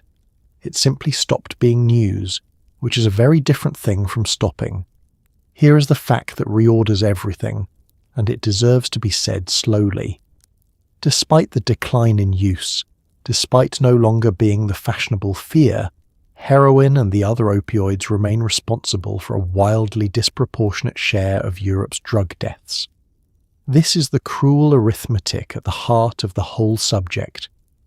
The drug that fewer and fewer people use still kills more of them than almost anything else, because opioids are simply, mechanically, the most lethal category on the board. They stop the breathing, miscalculate the dose, or encounter a batch stronger than expected, and the body forgets to draw its next breath. All the cocaine and cannabis and ecstasy in Europe put together do not touch opioids for sheer body count, and it is not close. And there is a particular aching sadness to the shape of the heroin problem today, one that has changed character over time. The population of the long-term users is aging. These are in many cases people who began decades ago, who survived the epidemics of earlier years, and who are now growing older, frailer and sicker, while still in the grip of a drug that has been slowly dismantling them for most of their adult lives. Picture that honestly for a moment. Not the young, reckless user of cliché, but a person in their 50s or 60s, worn down by 30 years of dependence, carrying the accumulated damage of a lifetime spent chasing the same fading relief. It is a quiet tragedy playing out in methadone clinics and hostel rooms and shelters, far from any headline, and it represents some of the most entrenched and heartbreaking suffering anywhere on our map. This is the part of the tour that gets drawn in faded ink, easy to glide over precisely because it is old news, and yet it demands our attention more than almost anything brighter. The very fact that heroin has slipped from the public mind is part of what makes it so dangerous, because attention and funding and urgency tend to follow the headlines, and the headlines have moved on. The people still living and dying with opioid dependence risk becoming invisible, an unfashionable problem in an age chasing newer fears, and invisibility is the last thing a lethal drug should be granted. There is a geography to all this, an old map of opioid use with its own patterns and its own hard-hit regions, one that traces the historic trafficking routes and the places where heroin sank its roots deepest. That map is still faintly legible today, but something new and frightening is beginning to be scrawled over the top of it, a fresh threat rising precisely as the traditional supply grows uncertain, and one small country to the far northeast has already lived through a preview of what happens when a familiar opioid is replaced by something far more potent. Their story is the warning the rest of the continent may soon need, so let's carry the heaviness of this segment with us and drift east to Estonia and its fentanyl years. Drift east now, carrying the heaviness of the last segment with you, all the way up to the far northeastern corner of the continent, to tiny Estonia, a country most of the world could not confidently point to on a map, but that lived through something the rest of Europe was largely blessedly spared. Estonia is small, cold, digital and forward-looking, a place better known these days for its tech startups and its paperless government than for anything darker. But hidden in its recent past is one of the grimmest drug stories on the continent, a cautionary tale the whole of Europe may soon need to reread. It began, as these things often do, with a disruption in supply. For years, the heroin flowing along the old trafficking routes was the familiar enemy, dangerous, but at least known. Then, at a certain point, that heroin supply was choked off, and here is the crucial, terrible lesson. A market with demand does not simply vanish when its usual product disappears. It fills. And what rushed in to fill the Estonian void was not more heroin but fentanyl, the synthetic opioid many, many times more powerful than the drug it replaced. Almost overnight, users accustomed to one substance found themselves facing a far more lethal one, and the consequences were catastrophic. Estonia suffered one of the worst drug death rates in all of Europe for years as a direct result. Fentanyl is so potent that the margin between a dose that satisfies and a dose that kills becomes razor thin, and for a population that had adapted its habits and its tolerances to heroin, the switch was a slaughter. People died not because they were doing anything different, but because the substance beneath the familiar ritual had been quietly swapped for something that punished the smallest miscalculation with death. The country paid for this transition in lives, a heavy and concentrated toll that scarred a generation of its most vulnerable people. To Estonia's real credit, and this is the part worth holding on to, the country eventually fought its way back.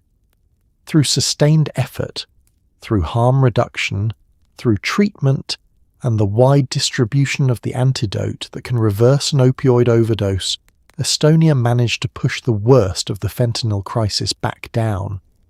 It is not that the problem was magically solved, but that a small nation stared at a genuine catastrophe and refused to simply accept it, and clawed its death rate back towards something less horrifying. That recovery is a quiet piece of evidence, once again, that these numbers respond to action, that even the darkest chapter is not necessarily the final one. But the reason Estonia's story matters so much tonight is not really about Estonia at all. It is about everyone else. Because Estonia was a preview, a small-scale demonstration of exactly what happens when a potent synthetic opioid rushes in to replace a familiar one in a market with steady demand. It showed the mechanism in miniature, the disruption, the substitution, the surge in death, all playing out in one small country, while the rest of the continent looked on, if it looked at all, as though watching something that could never happen at home. The uncomfortable truth is that the conditions which produced the Estonian catastrophe are no longer confined to one corner of the northeast. Across Europe, the traditional opioid supply is growing uncertain, wobbling in ways that create exactly the kind of vacuum that fentanyl once filled in Estonia. And into that widening gap, a new and even less familiar family of synthetic opioids has begun to creep. Substances so novel that most of the people encountering them have no idea what they're taking. Estonia showed us the pattern. Now let's go and meet the threat that is beginning to repeat it on a far larger stage. Rise up from Estonia now and look out across the whole continent, because this is the segment that keeps Europe's drug agencies awake at night. The one part of tonight's story that is genuinely getting scarier rather than better. Everything else we have discussed has been, in some sense, a known quantity, an old enemy with a familiar face. But a new wave is rising, a family of novel synthetic opioids with names most people have never heard and would struggle to pronounce. And its defining feature is precisely that nobody, not the users, not always even the scientists, fully knows what they are dealing with yet. Among the most alarming of these newcomers is a group called nitazenes, and if that word means nothing to you, that is rather the entire point. These are laboratory-made opioids, and some of them are extraordinarily potent, rivaling or even exceeding fentanyl in their strength. They did not evolve out of any plant or any traditional supply chain.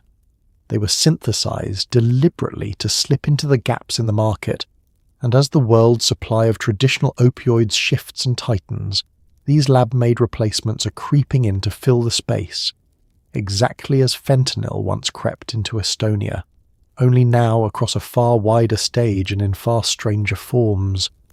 Here is what makes them so uniquely dangerous, and it is worth stating with real clarity, because it is different in kind from the risks we have discussed so far.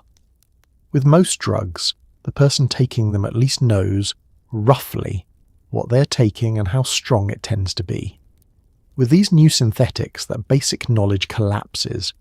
They are turning up hidden inside fake pills made to look like familiar pharmaceuticals and mixed into other drugs entirely, sold to people who have no idea these substances are present at all.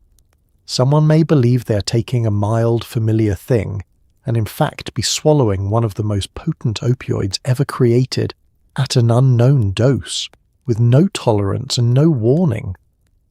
That combination, extreme potency plus total unpredictability plus genuine invisibility, is a recipe for exactly the kind of mass casualty event that Estonia lived through, but harder to see coming and harder to fight, because the enemy keeps changing shape. The people who monitor Europe's drug supply describe a market that is evolving faster than anyone can label it, where new compounds appear, get identified, get controlled, and are immediately replaced by slightly altered versions engineered specifically to stay one step ahead of the law. It is a chemical arms race, and the newest weapons are being tested, unwittingly, on human beings who did not agree to the experiment. There is a grim novelty to all of this that sets it apart from the rest of our tour. Nearly everything else tonight has been a story of decline, or stability, or at worst, a familiar problem in a new place. Cannabis is steady, heroin is fading. Even the surges like islands follow patterns we recognize. But this, the rise of the new synthetics, is the rare thread that is genuinely worsening, moving into unknown territory, growing more dangerous precisely because it is so new that our collective knowledge has not caught up. The map for it has barely been drawn, because the thing it describes will not hold still long enough to be mapped. So this is the frontier, the dark edge of tonight's continent, where the story stops being history and becomes an unfolding warning. It is the part of the picture written in pencil, still being sketched, its final shape unknown, and it connects directly to another disturbing modern development, one that blurs the oldest comforting line in the whole subject, the line between the dangerous street corner and the safe, trustworthy pharmacy. Let's go and watch that line dissolve. Let's turn now to the single most dangerous way to consume any of the substances we've discussed tonight, because the method matters as much as the drug, and the harm here is enormous and spread very unevenly across the map. Injecting. Of all the ways a person can take a drug, putting it directly into a vein carries by far the steepest risks, and the people who use drugs this way represent a minority of users who nonetheless shoulder a startlingly large share of the total damage. This is a segment about the sharp end of the whole story, quite literally. Across the European Union, even after years of steady decline in this behaviour, there are still an estimated 500,000 or so people who inject drugs. That decline is genuine and welcome, the product of decades of public health work. But 500,000 people is not a rounding error, and the raw numbers cluster in a way that is worth understanding. The largest totals appear in the big populous countries in Germany and Italy and France, simply by virtue of their size. A large country with a moderate rate will always host more people than a small country with a high rate, and so the headline figures point toward the giants, not because they have the worst problem proportionally, but because they have the most people in whom to have it. Why does injecting matter so much more than other methods? Because it multiplies every danger. Delivering a drug straight into the bloodstream produces the fastest, most intense effect, which also means the fastest, most intense overdose when something goes wrong, with no time for the body to sound a warning. And beyond the overdose risk, injecting carries the added horror of blood-borne disease. Shared needles have long been one of the primary highways for the transmission of infections like HIV and hepatitis, turning individual drug use into a public health chain that reaches far beyond any single person. The needle does not just endanger the one holding it, it has historically endangered everyone downstream of it. This is precisely why so much of Europe's harm reduction effort, the practical, unglamorous, life-saving machinery of public health, is aimed squarely at this particular group. The needle exchanges that provide clean equipment, the supervised consumption rooms where people can use under medical eyes rather than alone in a doorway, the wide distribution of the overdose reversing antidote.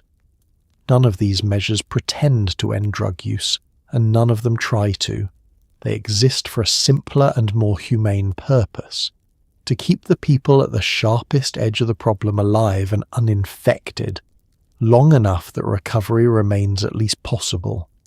You cannot help a person who has died, and harm reduction is, at bottom, the practice of keeping the door to help from slamming shut permanently.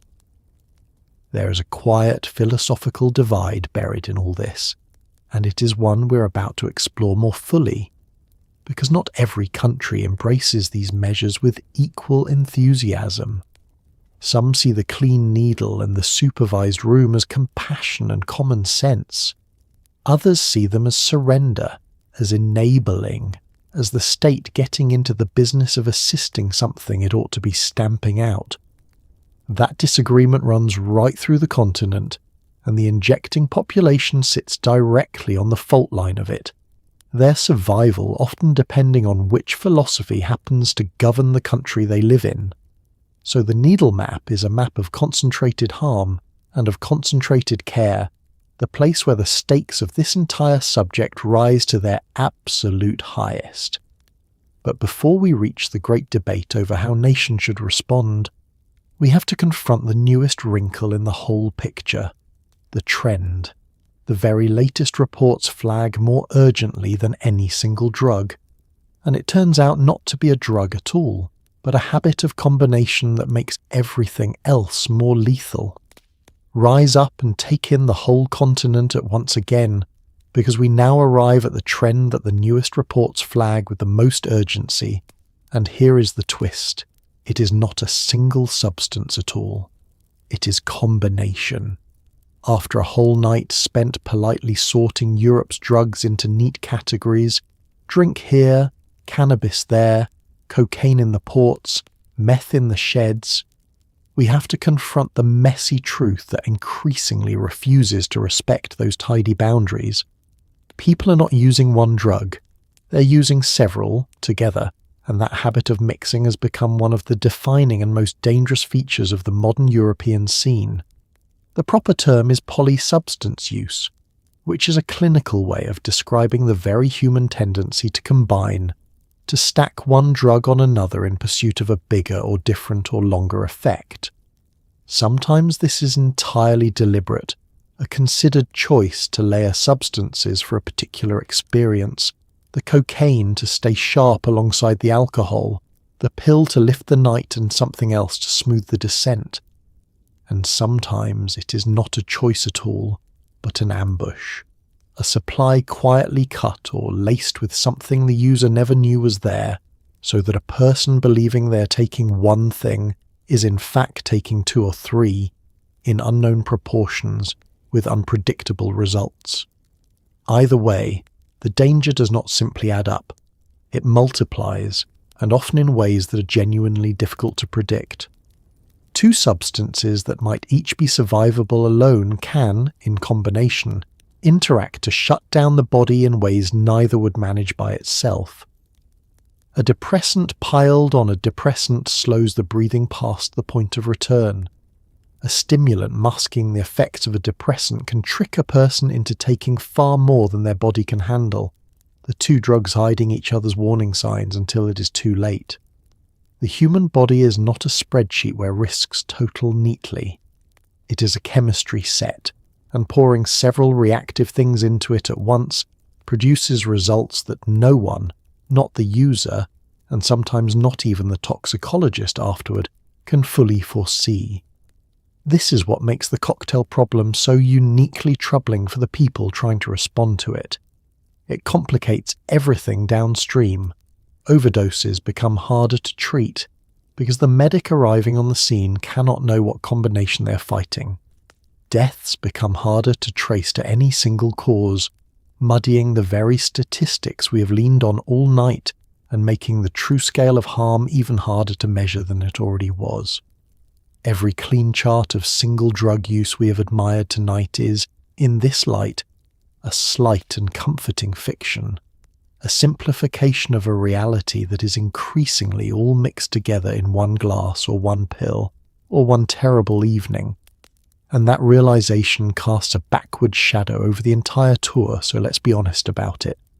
The whole structure of tonight, the drug by drug, country by country march, was always a useful lie, a way of imposing order on something that does not truly come in separate boxes.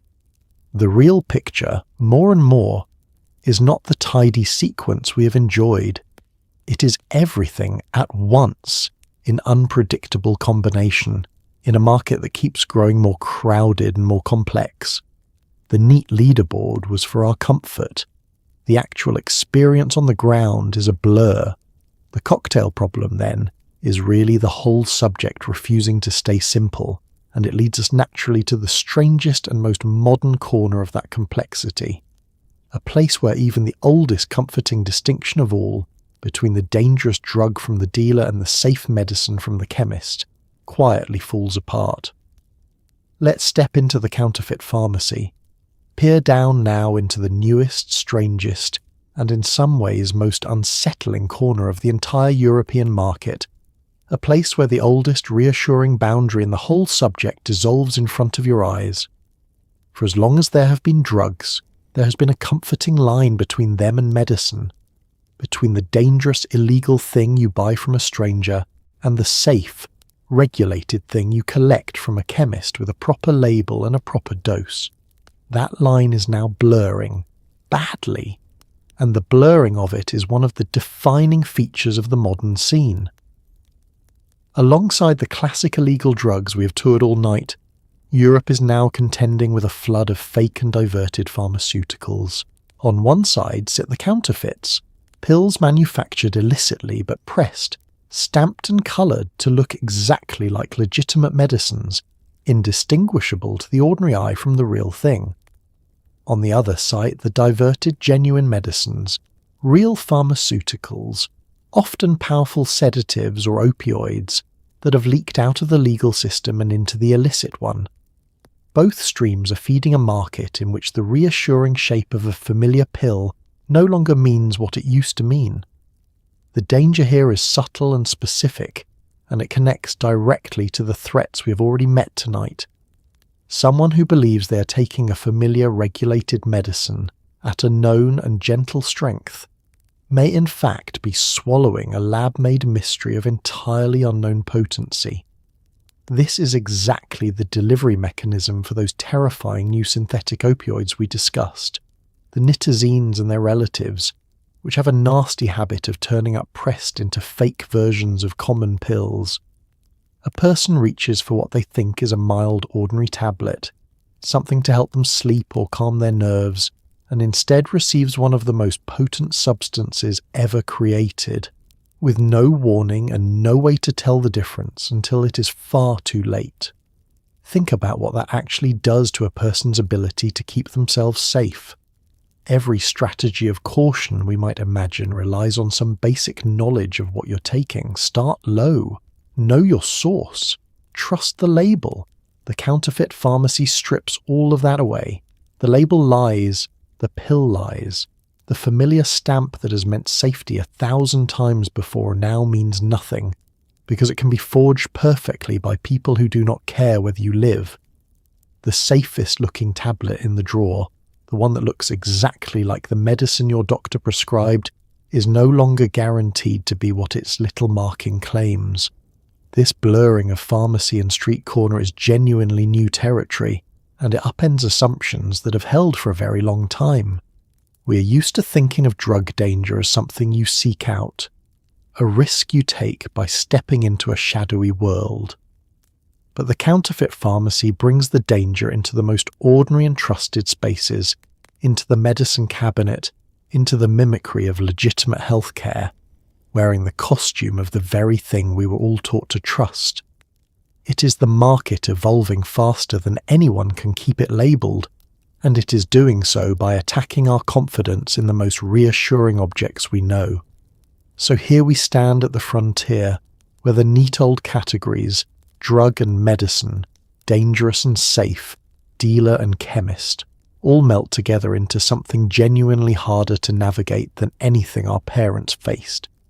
And having spent so much of the night tracing threats that are growing, shifting and worsening, it is time to stop and set the wit aside completely and sit with the number that all of this ultimately produces. Let's go to the ledger. Let's pause the tour entirely now and let the humour fall away completely, because we have arrived at the one part of the night that has genuinely earned total silence, and I'm not going to break it with a single joke. All evening we have flown high above the continent, treating this as a puzzle, a leaderboard, a source of dark comedy and surprising facts. But underneath every chart and every clever wastewater reading and every country we have gently teased sits a single, heavy, quiet number, and it is time to simply sit with it, gently and without a punchline. Every year, Europe records thousands upon thousands of drug-related deaths. The most recent continental figure runs to at least the several thousands, and here is the part that matters most about that number. It is widely understood to be an undercount. The true toll is almost certainly higher, obscured by the very complications we discussed earlier, the polysubstance deaths that resist a single cause, the cases that slip through the reporting, the lives lost quietly in ways the statistics never quite capture. So whatever figure gets printed, the real ledger is longer, but a number, however large, is the easiest thing in the world to glide past, so let's refuse to. Because behind each single entry in that ledger is not a statistic at all. It is a person. It is a name someone called out with love. It is a family, sitting somewhere tonight in a silence that will never fully lift, a chair at the table that stays empty, a phone that will not ring again. It is an ordinary morning that simply did not arrive, for someone who was expected, who was going to be somewhere, who mattered enormously to the small circle of people who knew them not as a data point, but as a whole entire world. Think back over everyone we've met tonight and understand that they all lead here. The Norwegian professional who could afford the expensive habit, the Czech villager caught in the homemade tide, the aging heroin user worn down by 30 years, the festival goer who took a pill far stronger than the reputation promised, the person who swallowed what they thought was an ordinary tablet from an ordinary-looking source. Every glossy percentage, every rising bar on every chart is ultimately made of exactly these people, and a certain number of them each year do not come back. The ledger is where the abstraction ends and the humanity begins. I think we honour that ledger best not by looking away from it, and not by drowning it in either panic or comedy, but simply by acknowledging it plainly, as we are doing right now. This whole subject, for all its genuinely fascinating detail, its geography and its chemistry and its strange national quirks, exist in the service of human beings, and it fails them the moment it forgets they are human. The clever science, the international agencies, the reports and the rankings, all of it is worthwhile only insofar as it points back here to the goal of making this quiet, heavy, total a little smaller next year than it was this year. That is the whole point in the end. Not to marvel at the numbers, but to shrink the saddest one. And the remarkable, hopeful thing, the thing that lets us lift back up out of this silence without despair, is that the ledger is not fixed. It responds. Some countries have found ways to make their column shorter, sometimes dramatically so, by choosing a particular path when faced with the same problem everyone else faces. So let's rise gently out of the dark and go and meet the country that chose the most radical path of all, and live to tell a genuinely encouraging tale. Rise gently out of that darkness now, westward, and into the light, because after the weight of the ledger you have earned a hopeful turn, and Portugal offers one of the most genuinely encouraging stories on the whole continent. More than 2 decades ago, this modest country on Europe's western edge, facing a drug crisis as frightening as any of its neighbours, did something so radical that the rest of the world assumed it had lost its mind. It stopped treating personal drug use as a crime and started treating it as a health problem instead. Understand how bold that actually was at the time. The prevailing wisdom everywhere, the reflexive instinct of governments across the globe, was to punish, to criminalise, to fight drugs with police and prisons and the full stern weight of the law. Portugal looked at that approach, looked at its own worsening situation, and concluded that it simply was not working. So it changed course entirely. It decriminalised the personal possession of all drugs, every one of them, and redirected people caught using not toward a courtroom and a cell, but toward treatment, counselling and health services. The person with a drug problem was recast, in the eyes of the state, from a criminal to be punished into a patient to be helped. The critics, and there were many loud and confident, predicted absolute catastrophe. They foresaw a nation overrun, a country that had effectively hung out a welcome sign for every addict in Europe, streets awash with the lost and the high, use exploding now that the fear of punishment had been removed. It was, they insisted, an invitation to disaster, a surrender dressed up as compassion. The eyes of the world settled on Portugal, many of them expecting, and perhaps a few of them quietly hoping, to watch the whole reckless experiment collapse. It did not collapse. Instead, and this is the part that reshaped the global conversation, the results came back stubbornly, inconveniently positive. Overdose deaths fell. The transmission of blood-borne diseases among users dropped.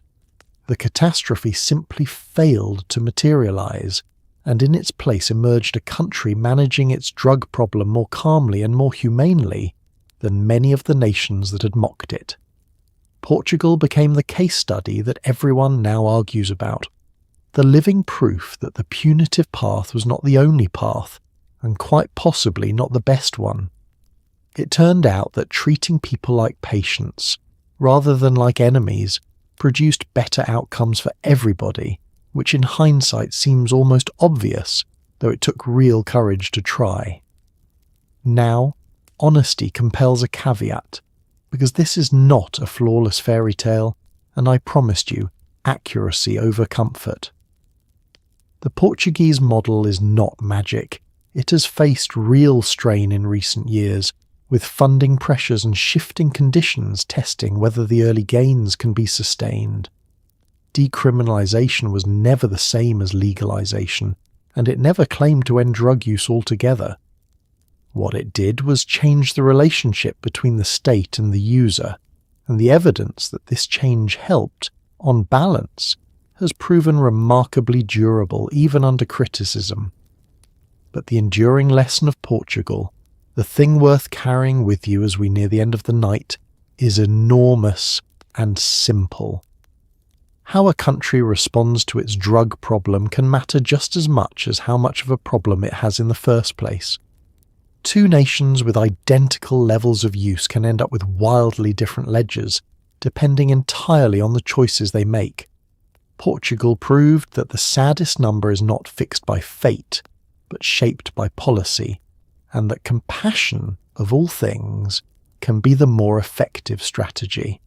And that single insight has split the entire continent into two philosophical camps, quietly watching each other's results, which is exactly the divide we must explore next. Zoom all the way out now and survey the whole of Europe spread beneath you in the dark, because there is a line running through this continent that appears on no physical map, no atlas, no border chart, and yet it may be the most consequential division of all. It is a philosophical fault line, and it splits the nations of Europe into two great camps according to a single question, perhaps the oldest question in the entire subject. When faced with a person using drugs, do you reach for the handcuffs, or do you reach out a hand? On one side of this divide sit the countries that lean toward prohibition and punishment, that see drug use fundamentally as a crime, a moral failing, a thing to be stamped out with law and consequence and deterrence. On the other side sit the countries that lean toward treatment and harm reduction, that see drug use fundamentally as a health issue, a problem to be managed with care and medicine and pragmatism, following the trail that Portugal blazed. Most nations sit somewhere on the spectrum between these two poles rather than fully at one end, but the pull of the two philosophies is unmistakable, and every country is quietly, constantly watching the others to see whose approach actually works. This is what makes Europe such an extraordinary place to study this question, and it is the quiet marvel underneath tonight's entire tour. The continent is, in effect, a giant open-air laboratory, running dozens of natural experiments all at once. Here is a country that punishes hard. Next door is one that treats and supports. Down the way is one that tried something radical, and over there is one still clinging to the old sternness. They share a continent. They share largely similar populations and pressures and drug supplies, and they have chosen genuinely different responses, which means the results can actually be compared. It is the closest thing the messy real world ever offers to a controlled experiment on a question this large. And the data, gathered over decades now across all these varied approaches, has a stubborn and somewhat awkward habit. It tends, more often than not, to favour compassion over cruelty. The countries that embraced harm reduction, that kept people alive and undiseased and connected to help, frequently post better outcomes on the numbers that matter most, the death rates, the infection rates, the actual human toll, than the countries that led with punishment. This is not a comfortable finding for the tough talkers, the politicians who campaign on being hard on drugs and hard on the people who use them, because the evidence keeps gently suggesting that hardness, whatever its emotional satisfactions, is often not what saves lives. None of which means the debate is settled, or that anyone should be smug about it, because these are genuinely difficult questions on which reasonable people disagree in good faith. There are real arguments on the punitive side about deterrence, about the message that tolerance sends, about the risks of appearing to normalize dangerous behavior. The compassionate approach has its own hard limits and its own failures, as even Portugal's recent strains remind us. This is not a simple morality tale with obvious heroes and villains, and I will not pretend it is. But the pattern is there, running quietly through all those parallel experiments, and it is worth carrying with you. And there is one more thing the Great Divide reveals, something almost paradoxical, that will help us make sense of the entire leaderboard we have been building all night. It turns out that the countries most willing to be honest about their numbers, to test and survey and admit and confront, tend to be the very ones handling the problem best, while the loudest and sternest are sometimes the ones looking away, which means the whole ranking we have constructed may be lying to us, and it is time at last to be honest about that.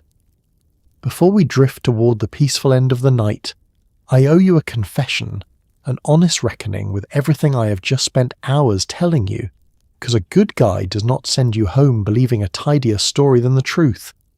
These rankings, this whole elaborate leaderboard of Europe's most intoxicated nations, are built on genuinely shaky ground, and anyone who presents them to you as hard gospel is selling something.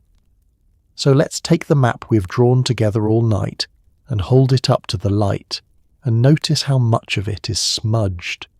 Start with the deepest problem, the one that quietly undermines every chart. A country that reports a high figure for some drug might not actually be using more of it than its neighbour. It might simply be more honest. It might test more thoroughly, survey more widely, sample more sewage, and admit more openly, while a quieter neighbour with a lower official number may just be better at not looking, not asking, and not counting. The nation that appears worst on paper may in truth be the one bravely holding a mirror up to itself, while the one that appears clean may merely have kept the lights off. Transparency looks, on a chart, exactly like sickness, and that is a treacherous illusion. Then there is the trouble with seizures, those dramatic tonnage figures we leaned on so heavily when discussing cocaine. A record-breaking haul at a port feels like proof of a drug flooding a country, but it may measure something quite different, namely, how hard and how cleverly the police happen to be looking that year. A country that catches more might have more, or it might simply have better customs officers, sharper intelligence, and a busier port through which drugs merely pass on their way somewhere else. The seizure chart can be as much a portrait of law enforcement effort as of actual drug use, and telling the two apart is genuinely hard. The surveys, meanwhile, rest entirely on people telling the truth about their own illegal behaviour to a stranger, which, as we noted at the very start, is a heroic assumption. And crucially, how honest people are willing to be varies enormously from culture to culture. In a relaxed, unbothered society, admitting to drug use carries little shame and gets reported freely. In a stern, punitive, disapproving culture, the same person doing the same thing will clam up tight, terrified of the consequences, and vanish from the statistics entirely. So the very cultural attitudes we explored all night, the French sternness, the Dutch shrug, the Czech ease, do not just shape behaviour. They warp the measurement of that behaviour, and they warp it in exactly the direction that makes the honest look guilty and the repressive look innocent. Put all of this together and something almost poetic emerges from the mess. The countries sitting at the top of tonight's leaderboard are frequently not the sickest at all, but the most transparent, the most willing to test and count and confess. And the countries lurking reassuringly near the bottom may simply be the ones best at looking away from themselves. There is a strange and genuine kind of virtue hiding inside all that apparent embarrassment, a courage in the very act of measuring honestly, and a quiet cowardice in the comfortable silence of the low scorers. So hold the entire leaderboard loosely as you now hold the edges of consciousness up here in the dark. It is not wrong exactly. but it is not the clean truth it pretends to be. It is a smudged and partial sketch, more honest about the honest and more flattering to the evasive than any of us would like. And that softening, that letting go of the neat rankings, is exactly the right frame of mind for our final drift of the night, where we stop counting altogether and simply ask what all of this, in the end, was really showing us. So what have we actually been looking at? All this long, drowsy night, drifting invisibly over this beautiful, boozy, chemically enthusiastic continent. We have ranked and counted and toured. We have crowned champions and named capitals. We have followed the powder through the ports and the Pavitin through the sheds and the pills onto the dance floors. But now, as the night thins toward its end and your thoughts go soft, let's set the leaderboard aside entirely and ask the quiet question underneath it. What does the map really show once you stop reading it as a scoreboard? The easy reading, the one the charts invite, is that this was a hall of shame, a parade of national failures, a competition to see which country embarrassed itself most thoroughly. But that reading misses almost everything that matters, and it is not, I think, the true one. Because when you look past the rankings, what the map actually reveals is something far older and far gentler and far more universal than any table of percentages. It reveals human beings, everywhere, in every country we visited, reaching for something to soften the sharp edges of being alive. That is all. That is the whole story underneath the story. Think about what genuinely united every place we passed over tonight, not the specific drug, which changed from border to border, the Czech pint and the Dutch pill and the Norwegian line and the Romanian toast. Those were just local costumes worn by the same ancient impulse. Underneath the wildly different substances lay the identical human wish to feel a little different, a little lighter, a little further from pain or boredom, or the plain, relentless weight of ordinary existence. Strip away the geography and the chemistry, and every country on the map was doing the same thing in a different accent. The urge is not Czech or Dutch or Irish. It is simply, stubbornly, human, as old as fermented fruit and older. And the second thing the map reveals, quieter still, is a collection of societies all trying, with wildly varying degrees of wisdom, to manage that ancient and universal urge in their own people. Some reached for the fist, some for the open hand. Some looked honestly at themselves, and some looked away. Some, like Portugal, dared to try something new and were rewarded for their nerve. The differences between the countries were never really about how human their people were, because that was constant everywhere. The differences were about how each society chose to respond to a shared human truth, and the ones coping best, as we saw again and again, were simply the ones who looked at their own people without flinching and decided to treat them as patients rather than criminals, as neighbours rather than enemies, which is, when you think about it, drifting there on the very edge of sleep, perhaps the most European thing of all. This is a continent that has spent its whole long history arguing about how to live together, how to balance freedom and order, sternness and mercy, the individual and the whole. The drug map is just that same eternal argument, carried on in a different and more intimate register, written in wastewater and treatment records and quiet ledgers rather than in treaties and philosophy. It is Europe doing what Europe has always done, wrestling imperfectly and endlessly with the messy business of being human together. So there is no shame in the map, not really.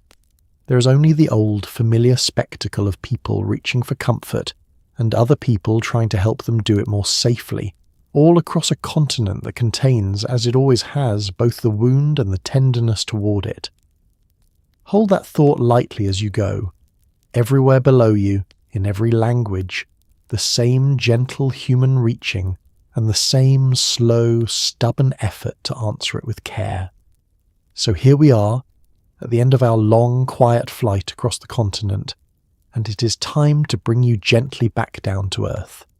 Tonight we drifted over the most beautiful, most cultured, most thoroughly intoxicated corner of the world, and we counted its habits one by one.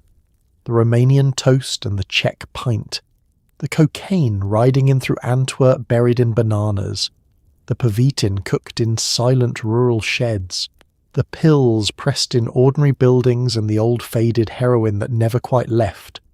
We ranked and we marvelled, and here and there we laughed a little in the dark.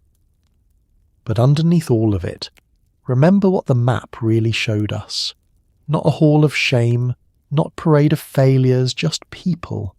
People everywhere, in every language, reaching for something to soften the sharp edges of being alive, and other people trying, with whatever wisdom they could muster, to answer that reaching with a little care instead of a little cruelty. So tonight, as you lie there warm and safe and wonderfully far from any of it, maybe spare a quiet thought for the unglamorous heroes of this story. The counsellors and the clinic workers, the scientists who study the sewage so the rest of us can understand, the person handing out a clean needle at 3 a.m, or the antidote that pulls someone back from the edge of one more empty morning. They are the reason that Heavy Ledger gets a little shorter, year by year, name by name. Because history and human nature are messy and stubborn and sometimes very sad. But they are also proof that people keep reaching for each other, keep choosing tenderness over the fist, keep trying. And that, in the end, is worth more than any ranking. Sleep well, you made it through the night.